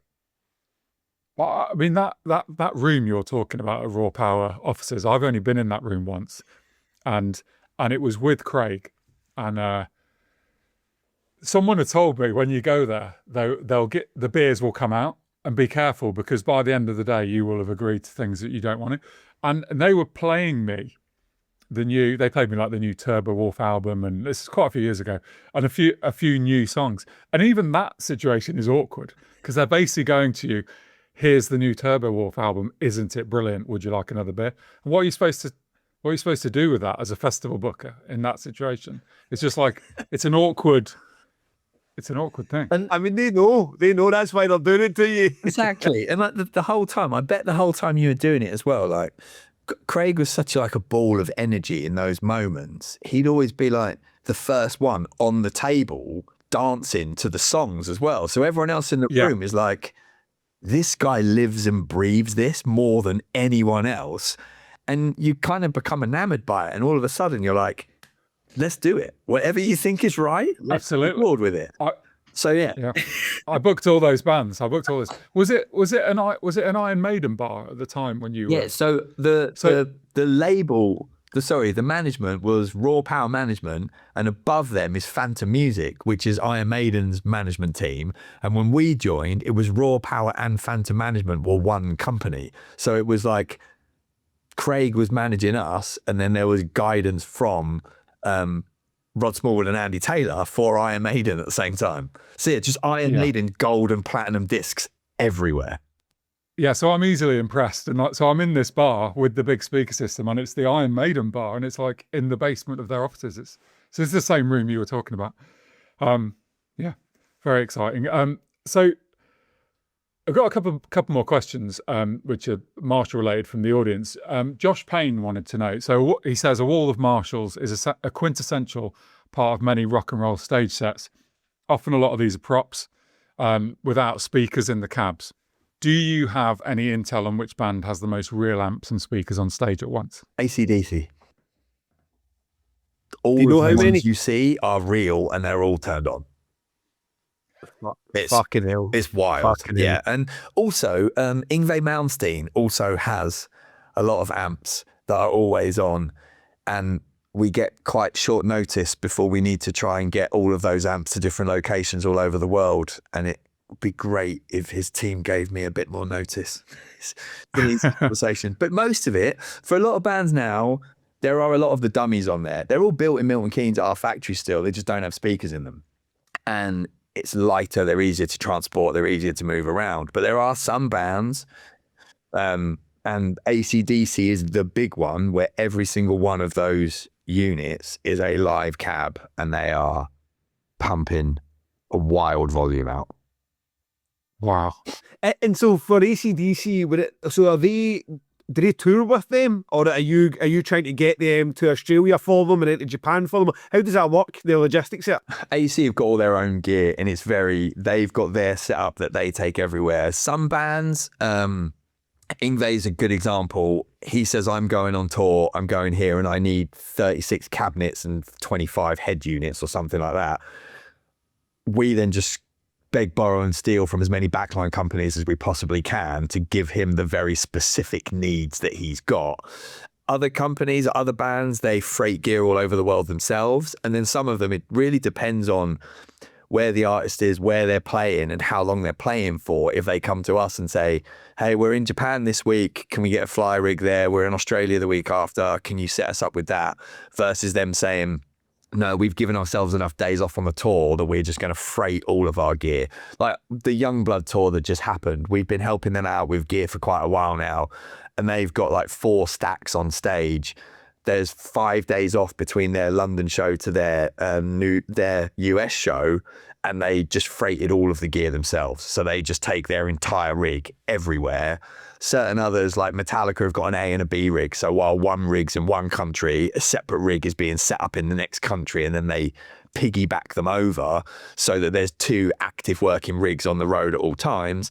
And then, yeah, some bands, it's just like, I need an amp, I don't care what it is, and I need it at this address. So you must get, I mean, me and Gav quite often enjoy the fact that we can go to stuff. Like Kneecap did a little show this week and I can go to it. You must be able, as one of the top people at Marshall, be able to just be like, I'm going to go to that Metallica show, I'm going to go to that AC/DC show. Is that how it works?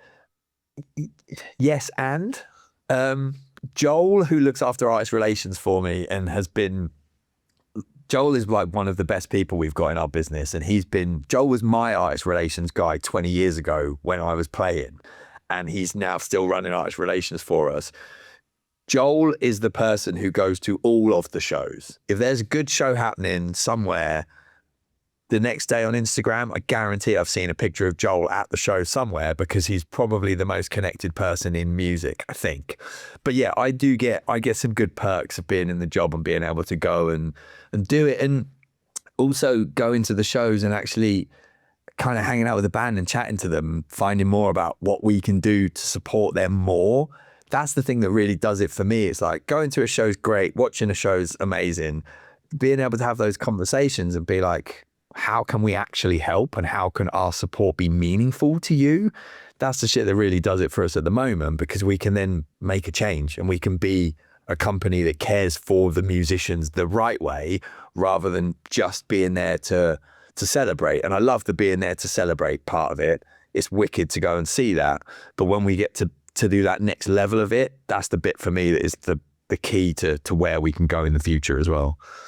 Is there also then that when you're going, and again, very corporate, there's a feeling just between suits and artists in any situation, doesn't need to be music, but it's like, oh, what do you know kind of thing. You must be in a few backstage areas talking to bands where they have no click that you are Steph from Gallows, who supported Rage Against the Machine in an Italian football stadium. So is there a few moments where people go, oh fuck, they put 2 and 2 together, like, I fucking loved your band or bands? That happens all the time. And what tends to happen is when it clicks and when they do it, kind of the barrier just breaks straight away, and there's like it then becomes like an instant like mutual respect for one another. And then it's one of those things where like I'm not going to ask someone to do something that I wouldn't do myself as well, which when they then realize that I've, you know, what my background has been, what I've done, bands I've played in, they're then like, oh, we get it. You're the same as us. So there's this like it's just a much easier conversation as soon as that ice is broken. And I tend to hold off on it as long as I can. And I always play it down anyway. When someone's like, oh, you know, Steph was in a band. I'm like, yeah, I was playing this little punk band called Gallows. That's normally how I tell people. And they're like, oh, shit, that works. And I'm like, yeah, you know, whatever. No, you let back to the deal in hand. So there was one question. I did ask you if there's anything you didn't want us to ask about. I thought you might not want us to ask about this, so I'm glad that you left it in. This is the same person, Josh. Follow-up question is, how are Marshall dealing with the fact that amp modelers are seemingly killing the market for physical amps? Is it an adapt or die situation, or is there still enough demand? You might want to start by explaining to people what that even like means. Me, you know, like what does that mean? Sure. So there's kind of two routes for music, for amplifiers now. There's analog amplifiers, which are the ones that we've been talking about, like physical amplifiers that you see on stages. They're powered by valves. They need to run a head unit into a 4x12 cabinet. And it's that iconic look of Marshall you've seen on stage, Slash standing in front of a wall that says Marshall, or Hendrix stood in front of a wall that says Marshall. That's the analog side of the business. The digital side of the business, which is the modelers and the profilers. A profiler is something that, how do I put this? Imagine it's like taking a picture. Here's my amp settings. I'm going to take a picture of those settings and I can't change them. I can either turn it up or down, but I can't change the gain on it. I can't EQ it. I've got that. That's one part of digital. The other part of digital is modeling, where they take an entire amplifier, in layman's terms, shove it into a computer and then give you the entire control of the amplifier, but coming back to you in a digital world, basically. And for us, we as a company have really focused on the analog world for a really long time. We've delved into digital a little bit in the mid 2000s when the Code amplifiers came out, which is kind of our digital modeling amp that we had. And we've done some bits in the past, like the 30th anniversary amplifier that we had, the 6100, had some really interesting kind of technology in it that was more leaning towards where digital could go in the future, as well as we've got this unit called a JMP1, and it's kind of a hybrid unit. There's digital technology in it and there's analog technology to get you the sound. But for the last few years especially, we've really kind of focused our company into the analog realm. There's been some kind of key decisions in the reason we've gone down that route. When the headphone and speaker side of the business and the amplifier side of the business came together, there was a lot of kind of crosstalk from the music industry that Marshall is no longer a UK-made amps brand. They just make cheap stuff from the East. So we made some decisions to go, okay, let's double down on it then, and let's give you 100-watt valve modified Marshall amplifiers, and let's take back some of that space that other competitors have been doing for the last few years. What we've kind of tended to see with trends in music and musicians now is digital is not going away. It's never going to go away. If anything, it's just continuing to grow. And in the next generation players, a lot of them have never played a 100-watt Marshall. And we've had some of them who have been in the studio before and they've brought their modelers with them and they've gone, oh, I've got an 800 sound in my modeler. And we're like, oh, cool. Have you ever played through an 800? So we just put it in a full stack, dime the whole thing, give them a guitar and watch their faces just explode by going, fuck, that's what it should sound like. So for us, what we've been trying to look at is we've been trying to look at ways that we can kind of blend two. And a band like Polyphia is a prime example. Polyphia are an incredibly digital heavy band, but Polyphia tour with 6 full stacks on stage where they run their modeling unit through the power section of the amplifier. So all of the sounds come from their modeler, but the whole thing is amplified and driven by the 6 stacks behind them to give you the best of both worlds in this kind of analog hybrid space. For us, are we going to move into the digital sphere and the digital space for amplifiers? I think as a brand, it's something that we need to look at and we need to move into eventually because it's never going to go away. But then on the flip side of it, there's this period in bands touring where you go from 100 to maybe 500-600 cap rooms, where a lot of bands at the moment in those spaces are playing digital. They're on silent stages. It works for them because of their in-ear rigs and whatever they've got, and it's easier for a front of house engineer. When you make that jump from a 600-700 cap room to like a 2,000 cap room, the stage is massive. And with that stage being massive, what we're seeing from a lot of bands is they're coming back to us for the analog gear now, because the digital isn't cutting it for them in those size venues, because they're now really far spread out. The stage looks really sparse because they've got nothing behind them, and they're missing the feeling of the real moving air. So it's, for us at the minute, there's a lot of finding the gaps in kind of the hybrid working and supporting players who use the modelers with real amps to do the power on stages. Going back to those artists who are growing in their careers and putting amps back on the stages with them through, we've got this thing called the design store, which is where Marshall endorses, like if you look at all my amps, every single one of them is a different color. Like none of them are just stock. And that's something we do for artists on the design store. If you want amps, instead of getting all black ones, because they're all made to order anyway, why don't you just get, I don't know, yellow and pink ones like the Steve Jones Sex Pistols ones? It takes the same amount of time to build it, customize it, make it for yourself. That tends to be something that works a lot with those players on the touring circuits. And then also in the background, we're looking at where can we meaningfully show up in some of these spaces, and what are the issues musicians are facing, and what are the solutions that we can help them find now. So it's something that we're looking at, we've been looking at for quite a long time. It's just finding the right way to enter into it in a way that is meaningful and works for us, rather than creating like a Me Too product. That was never what Marshall was about. We were about finding solutions to problems and helping people drive change. So that's really the route that all of the products we do now are, is what can we do for you that is different and solves the problem? Okay, I love basically that is a question that could never have come from me or Gav. And I saw Gav sort of like, just the word modeler, Gav had gone. But I was lost on it. At one point I was thinking, do you remember we had an episode when the Portaloo guy was telling us about how we get water to the site and around the site? I'm like, this is now up there with that answer for the geekiest answer there's ever been in Two Bimos One Pods. There is 50% of our audience thought that was the best 5 minutes of the podcast ever, I think. So thank you, Steph. Cool. So let's talk about 2000 Trees for a bit. So Marshall, the history of Marshall and Trees goes back a long way with Joel, as you mentioned. So you've been providing backline to Trees for, we couldn't actually work out how many years it is, but it's probably more than 10, we think. But in 2024, there was a big change in our sort of relationship, and everything ramped up massively. So let's get into, maybe you can explain the background of why you work with Trees, and how it works, and then we'll talk a bit about the plans for this year. So what Trees is, let's start here.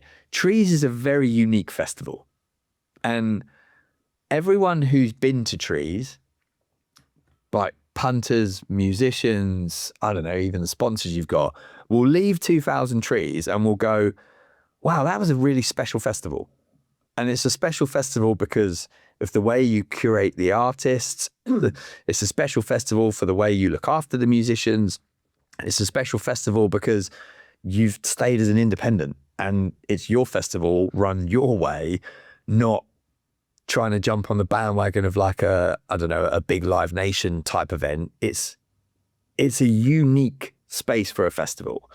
From a Marshall point of view, we've been supporting a number of festivals for a long period of time with backline. That's kind of our entry into working with someone, is we're like, the first thing we can do to help anyone is let's put amps and drum kits on your stages, because it's the most fundamental thing that artists need to play shows. And it's the easiest way for us to start to build a relationship.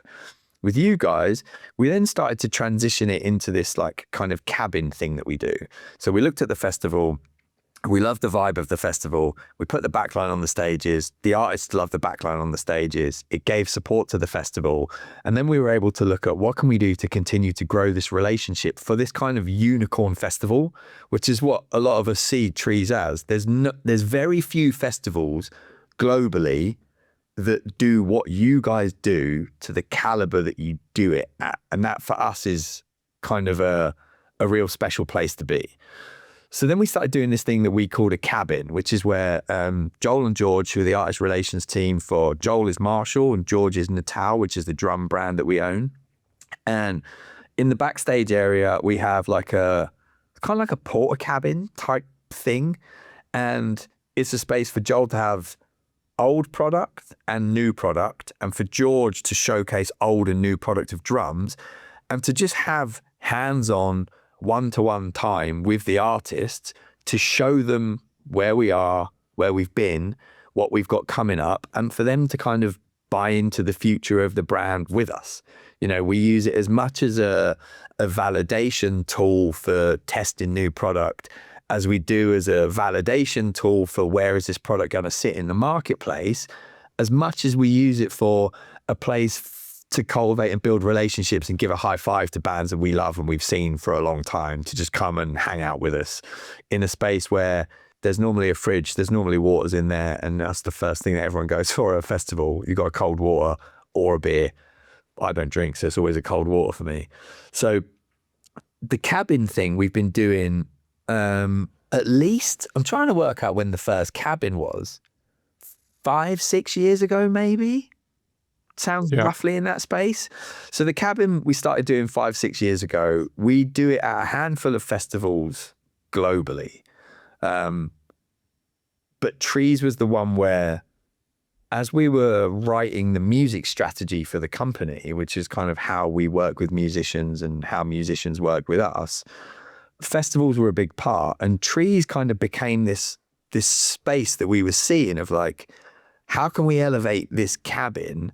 And how can we do something more for the musicians at a festival?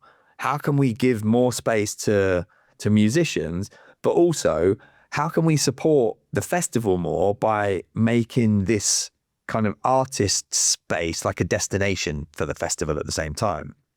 And the Marshall group, the headphone speaker side of the business and the amp side of the business, came together in 2023, summer 23. And the next year of the 2000 Trees partnership, we kind of wanted to look at how can we do something different and how can we do something special. And we took the cabin idea backstage and we turned it into like an entire artist village. It's the easiest way to put it. So the village it's got the cabin part of it where we can show people the product and we can kind of get them to see it and relate to it. There's space in there for people to do content and do interviews and create that. There's also space in there for people to come and try out all of the new drum stuff that we've got. But at the same time, we brought some friends with us. So we brought Gordon Smith, who are a UK built manufactured guitar company. They've also got a space in the artist village for them to showcase their new lines of guitars, talk to people, but also they've got a dedicated guitar tech on site. So any band who's playing at 2000 Trees can come and get their guitar set up for free. So if you've not got a guitar tech with you and you're about to go on stage and your guitar's broken, bring it in and someone will fix it for you for free so that you can have the best experience playing the show that you possibly can. And then we've got some other things, ACS, who do custom in-ear like in-ear headphones and in-ear monitors. ACS are on site to talk to people about hearing health and to start building relationships with people there to do molds for in-ears. And then kind of the Metal for Good are there to talk about what they do for the charity. And it's kind of just this all-encompassing space that just puts artists at the forefront of everything and gives them a welcoming community space to just network, get to know each other, play new product, get some free headphones, play some amps, play some guitars, and just have a space to kind of chill and relax before playing a show in a meaningful, easy way. So that's kind of the backstage element of what the relationship. So and anyone backstage can come along to that, right? Any of the bands can come and say hi. If you play, I don't know, Vox amps or Mesa Boogie amps or Orange amps, I don't give a shit. Come see us. And I'll show you why our amps are better, but that's neither here nor there. But it's open to anyone, any artist who's playing the festival, who's backstage. It's not secluded and it's not special just for martial artists. It's for everyone. The village is there to give you a respite and to give you space to come network, meet some new people, and just enjoy music together with like-minded musicians. That's what that whole space is about. And I think the first time we did it, I think on our end, we probably didn't do a good enough job of telling people it was for everyone. I think that was a learning that we had last year when we did the second year of it, and it had grown even more. It was far more open and inclusive to everyone. And now the idea is to just continue to grow and tell that story for people. So like, For the relationship with Trees, it started with Backline. We built the relationship, put in amps on the stages. We then moved into this cabin space to kind of give people a real hands-on experience with the product. We then moved into this artist village, which is a full encompassing thing. And at the same time that we grew the artist village for the musicians and the people behind the stages, we also wanted to put something out the front for audience members who are going to 2000 Trees. And we started doing a kind of a screen printing and signing tent experience. So you can come in, you can meet artists, you can screen print tote bags or t-shirts with people, and the artists can do them with you, and you can get your pictures taken, you can sign, and it's a bit more of like a hands-on experiential thing that you can enjoy with an artist together, as opposed to just line up, get your picture, sod off again, to make it something that was far more all-encompassing. And then we've done that for the last 2 years. And then now I guess we're moving into the 2026 version where we're going another level to this. So the backline is still there. The artist village is still there. The printing and the signings are still there. But now we're also renaming the new stage to the Marshall stage. And we've got some artists from our record label that are going to be playing it with some amazing new up and coming artists. I don't know, are we telling people who's playing here? Should we? Yeah, you can. I'm allowed. Yeah, there's Okay, nothing secret, right. nothing secret. So a couple of the artists that we've got playing that stage, we've got Shani White, who's a new sign-in to Marshall Records. She's an amazing player, toured with Nova Twins for the last few years, and she's been really growing and building. We've got a band called Knives, who are a newer sign-in to Marshall, also playing that stage. We've got a band called Gallows playing the stage as well, who are fantastic. And then we've got Big Truck, which is Laurie from Soft Play's new band. They're also playing the stage, and they're also a new sign-in to Marshall Records, plus loads of others. So it's a really amazing, welcoming space for people to, again, just love music and come together. Well, also what so that new stage, which is now called the Marshall stage, the production in there is going to be really good this year. I don't know if you've seen the drawings and stuff, but it's actually going to be the best looking stage, the best production stage in the whole festival probably. So it's going to be a really cool experience. We're basically able to use your investment in Trees to make that a better space for the punters. So it's like I feel really enthusiastic, like everybody wins there. People are going to walk into that stage and be like, oh yeah, this is cool. So, that for me is the whole point of the work that we've done together. Is it's like, what can we as a company bring to 2000 Trees that gives the audience of 2000 Trees more of an experience? I'm not going to say a better experience. I'm just going to say more of an experience, because the experience you guys have created and cultivated over time is a fantastic festival experience already. It's very welcoming. It's very community driven. It's very family orientated and driven, and that's why we call it kind of the Unicorn Festival. And then the other thing that we're doing is now we're doing this gig at the Exchange in Bristol, which is kind of like a road to 2000 Trees as well, which I believe is happening just over a month before the festival, if I remember the dates right, 28th of May. Yeah, that sounds about right. So, I know, because it's the day I fly home from Japan. I'm in Japan and I fly home that day. So I know that's happening in Bristol on the 28th. And it's just a way for us to just bring more light and attention to what we're doing. But one thing that I wanted to ask you two, And I wanted to ask anyone that is watching this, who do you want to see in the signing tent and the screen printing tent? Like, which artists should we be bringing to that? So I want to know what your two's opinion is on it. And then anyone listening, give us the feedback. Tell us who you want to see in there. Well, we'll do a shout out on the socials, no doubt. I mean, for me, the bands that I'm super excited that Pup are playing Trees this year. I absolutely love Pup. A band that is actually headlining the Marshall stage on the Thursday is the Dirty Nil. And Gav's probably bored of me talking about the Dirty Nil because I just think they're the best band in the fucking world. I love them so much. They should be massive. That's going to be a proper moment when they play. So that's my two shouts. Okay. Gav? I'm looking forward. God, I need to go check that lineup again because Trees this year is definitely one of the ones where I am going down for the new experience again, which is kind of what Trees it is for me. I just kind of follow James about and he goes, oh, we're going to go and check out Rory and we're going to go check out this artist. And I'm walking like fucking absolutely brilliant. So I'm James's lapdog walking at Trees. Like, right, okay, where are we going next, big man? So wherever, I will follow him about down with the family last year. And you're right. Glassjaw would be a good one. I mean, Glassjaw be a cracker. But also, I totally agree with everything you said. I went down with my family last year, and all the kids, and we had a great time. See being able to, I've got a 7-year-old daughter, and see people go to things like the forest school and have them in the middle. It's like, you're just not getting at other festivals, and it's a great experience. So I echo everything you are saying about how fine event, as tough as it is for me to do that on here. Amazing.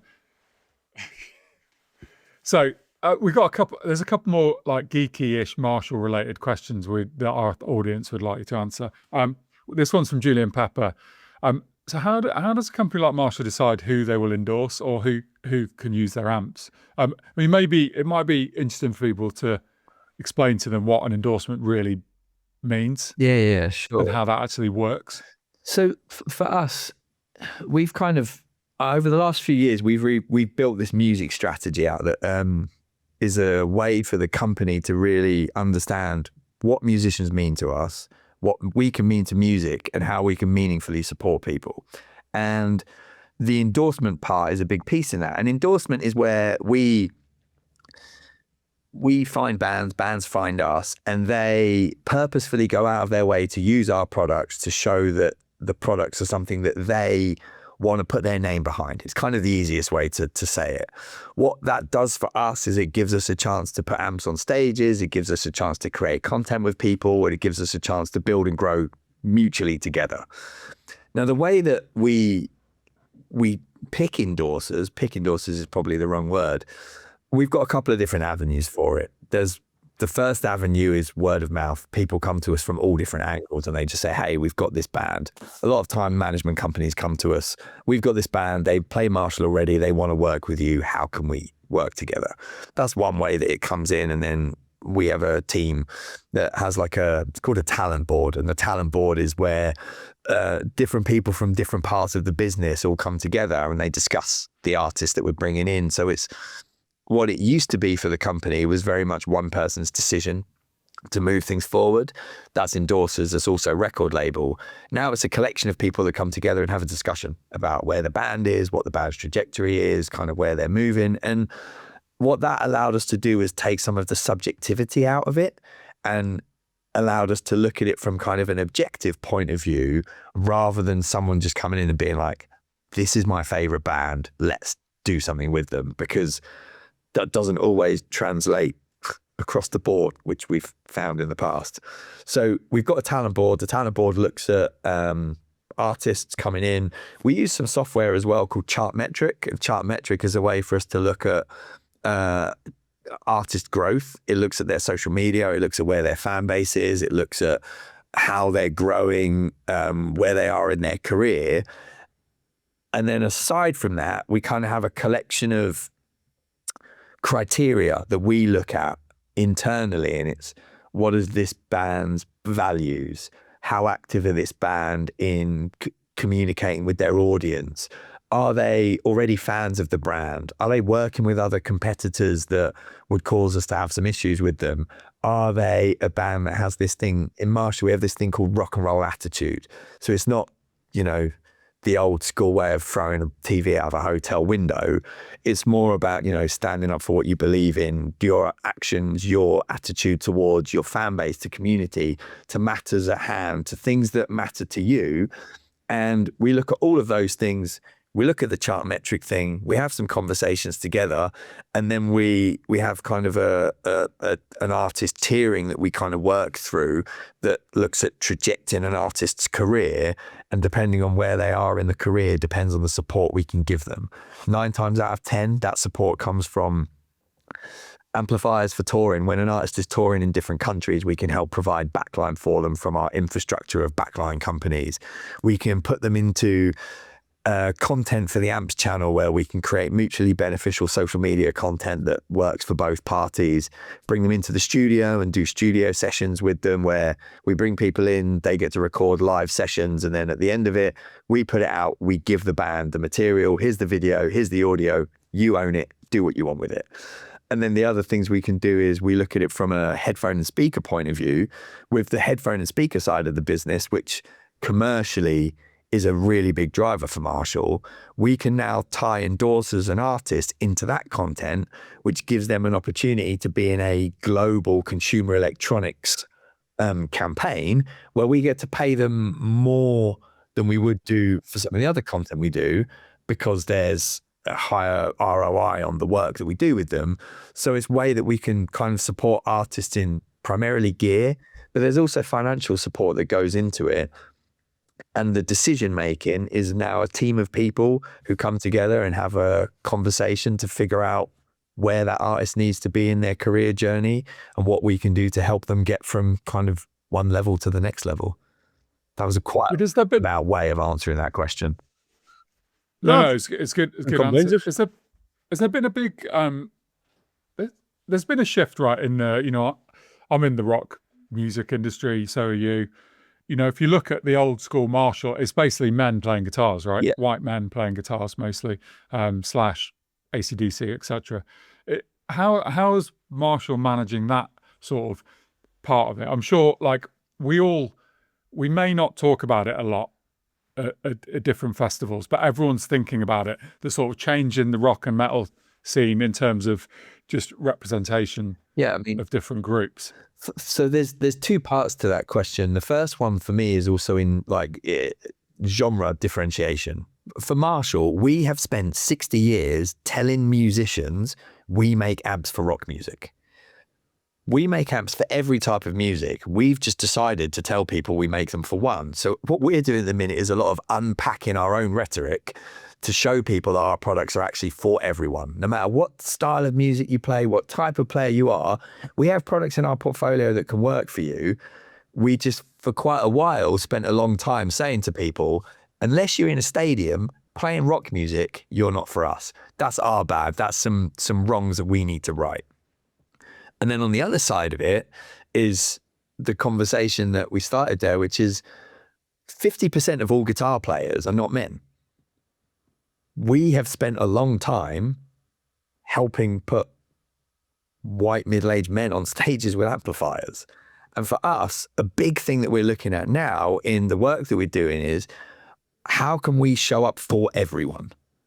And how can we have our marketing material show up for everyone? Because as far as I see it, music, especially rock music, is for everyone. It's a chance for you to let your hair down. It's a chance for you to say what you have to say.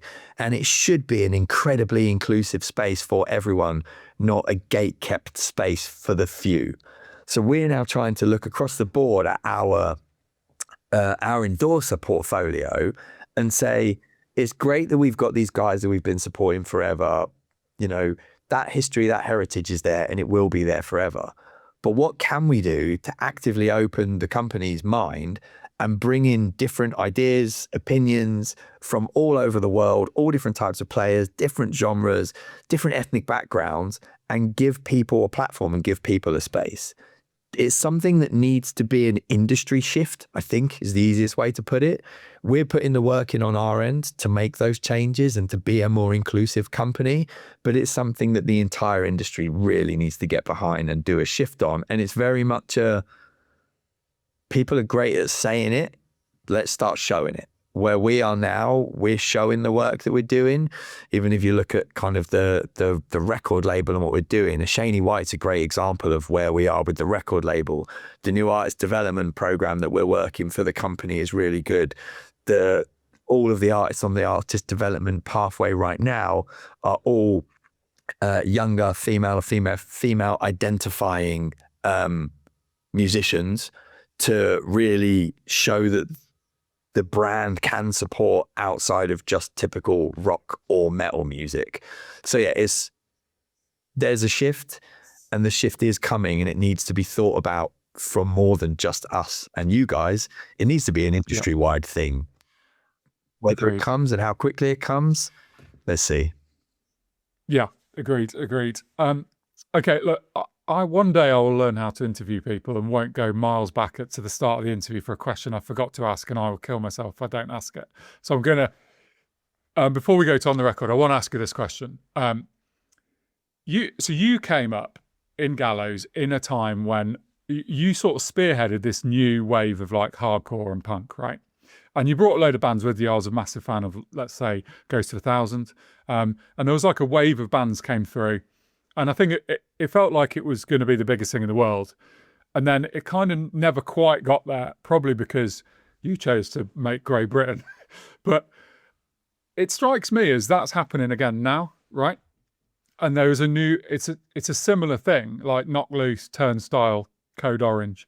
There's been another wave of hardcore. I mean, I suppose my question is, do you follow that? Do you see the parallels? Do you listen to those bands? I mean, what do you feel about hardcore in 2026? I mean, I love Turnstile. I love Angel Dust. So like looking at some of those bands, for me, what I'm really excited about of where music is right now is I'm excited about the opportunity and the potential that's ahead for everyone. Because if you look at a band like Turnstile is a band that Gallows would have toured with, like, back in the day, you know, the same mentality, the same style. And if you look at where they are now, winning 3 Grammys as a hardcore band in 2026 is game-changing for the genre, for the industry. And if you look at a band like Angel Dust, or even a band like Converge, who have released 2 records this year, and those records are still undeniably fantastic records of a band that's had a career that spans as long as they've been there. There's space. There's so much space in music now for everyone to succeed. And I think what a lot of the industry is coming around to now is that the pop princess phase went up, and I fucking love Sabrina Carpenter. I think her records are amazing. And I'm not going to lie, the Taylor Swift show I went to 2 years ago, probably the best show I've ever been to in my life as a spectacle. I've never known anyone to make Wembley Stadium feel small. That in its own right is phenomenal. But while they've been coming up and you've had like the electronic music coming up, we're now in this new iteration of like guitar-based music. And we're probably going to see the benefit of a band like Oasis coming back and doing that Oasis tour in a few years' time from now. And kids who saw Oasis for the first time now are going to start to learn to play guitar. And in 2 years' time, we're going to see the benefit of what that tour has done for music. For me, I'm just excited to see where we go with this now. Like, guitar music is now in that real ramp up to coming back. And it's all cyclical. I'm sure in 6 years' time, electronic music, a new version of electronic music will probably be doing the same thing. But what we're tending to see now is bands who never would have had that arc in their career. Take a Turnstile, what they've done with those records to kind of transcend pop and hardcore into something that is kind of undeniable is something we never saw that first time when Gallows were coming up. There was always a ceiling, and every time we thought we hit the ceiling, we'd managed to just go a little bit further. And then when we thought we hit that ceiling, we'd managed to go a little bit further. what we're seeing now is that ceiling doesn't seem to exist anymore, and it's just opportunity and what you can make of it. So it's exciting. It's a great time to be in alternative rock, hardcore music for anyone. So if you're not in a band, go and start one. It's best time for it. I love the positivity, and I'm telling you, James, I almost had a lump in my throat there, mate, because I was going to let you go run free with the podcast yourself, and I thought you were going to ask the question. I was previously a journalist, Steph, so my self-respect, integrity, I couldn't allow us to get to on the record without asking the question, which is there any hope? Is there any chance of a Gallows reunion anywhere down the line? I don't know. Like, we're all very different people now. Frank is a Sex Pistol, which blows my mind to say in a sentence, my brother is the lead singer of the Sex Pistols at the minute. So like, while he's doing that, like, and that, I don't know what the trajectory for that is. I don't know if there's space for it to ever happen again. I don't know whether it was a time and a place, and it was something that happened when it happened and needs to stay there. We've got close in the past. I'm not going to lie. Probably about 10 years ago, there were conversations around could we do something again, and we started looking at it, and it just fell through because we were all in different places and it wasn't right to do it. Where we are now, Stu, the bass player, manages at the drive-in and the Mars Volta and works for Raw Power. Lags is doing them records, which is like one of the most amazing record labels for new talent. Yep. And how he finds those bands and gets them early is just credit to him. Lee's doing his own thing. Lee's working full-time. I'm doing the Marshall thing. Frank's in Sex Pistols. Like, I don't know whether there's a space for it in the future or not, but it's like, you know, never say never, but I am 40 now. Like, I've had a spine surgery. So like, you know, it'd be a bit different if we tried to do it again now, but I don't know. At the moment, like, everyone's doing their own thing, and like, you know, we're friends, we still talk, but like, whether it goes anywhere or not, I don't know. Fair enough. But what we'll do is we'll get a wee bit nostalgic when Gallows in, and we will pick our on the record picks. James, what are you going for? Well, I'm going for the song Leeches. Look, I mean, I can't really overstate how important Grey Britain was as an album to me. I've jokingly, I hope it comes across to Steph in an affectionate way about that album, because I just remember waiting for it to come out and being surprised about how dark and horrible it is, but just absolutely loving it. And then it peaking by seeing it played in full at the Electric Ballroom, just fucking brilliant. So look, I could have picked any song from this album. This is a great song, and if people don't know Gallows or don't know particularly Grey Britain, then fucking check it out. Great point. I am going to go with Abandoned Ship from Orchestra of Wolves. As I said in this podcast when we chatted earlier, it was just such a striking difference to pretty much everything that was listed. Pretty much episode would opened up that whole pathway to get checking out bands like Every Time I Die, and it, away from the more extreme metal and the post metal was in it, and one of this punchy somewhere between hardcore and punk in two scenes that I'd never really delved into. Fucking loved it. Loved seeing it live. When that or in the Belly of the Shark comes on these days at 44, I'm still jumping about as if I was in my 20s. It just has that nostalgic punch every single time. So I am doing Abandoned Ship on there. So what have you got for us, Steph? I'll keep in the same ilk. I'm going to go with a song of Grey Britain, and I'm torn between two. I'm gonna go with the Riverbed off Grey Britain, because it's just punishing. And like, when we wrote it, that was a bit of a standout for us when we got to that point from Wolves to Grey Britain, and it's just a relentless, punishing song that, I mean, it starts with like an air raid siren that we recorded at the Imperial War Museum. So it's like, let's go with that. That's where we are right now. That's it. And anytime you hear that, when that goes on the record, and everyone who's got that one saved and that one's coming, think about the guys in the record label sitting at the other side of that desk, expecting orchestra of Wolves 2 to come out and then getting the air raid siren. Well, presumably they're paying for you to go to the Imperial War Museum. Oh yeah, I mean, and do between us on a podcast, that record cost us about 300 grand to make. Fucking hell. Fucking hell. Well, on that exclusive, Steph, it was an absolute pleasure having you on. So I look forward to my shiny big speaker arriving. I appreciate that. And if you're ever looking for new opportunities, there is a podcast, Chart Topping Podcast, to be backed as well. So I'll leave all that with you, and we will see you next time. So at Trees. Thank you both so much. It's been amazing to be on. Thanks, Seth. Thanks for that, mate.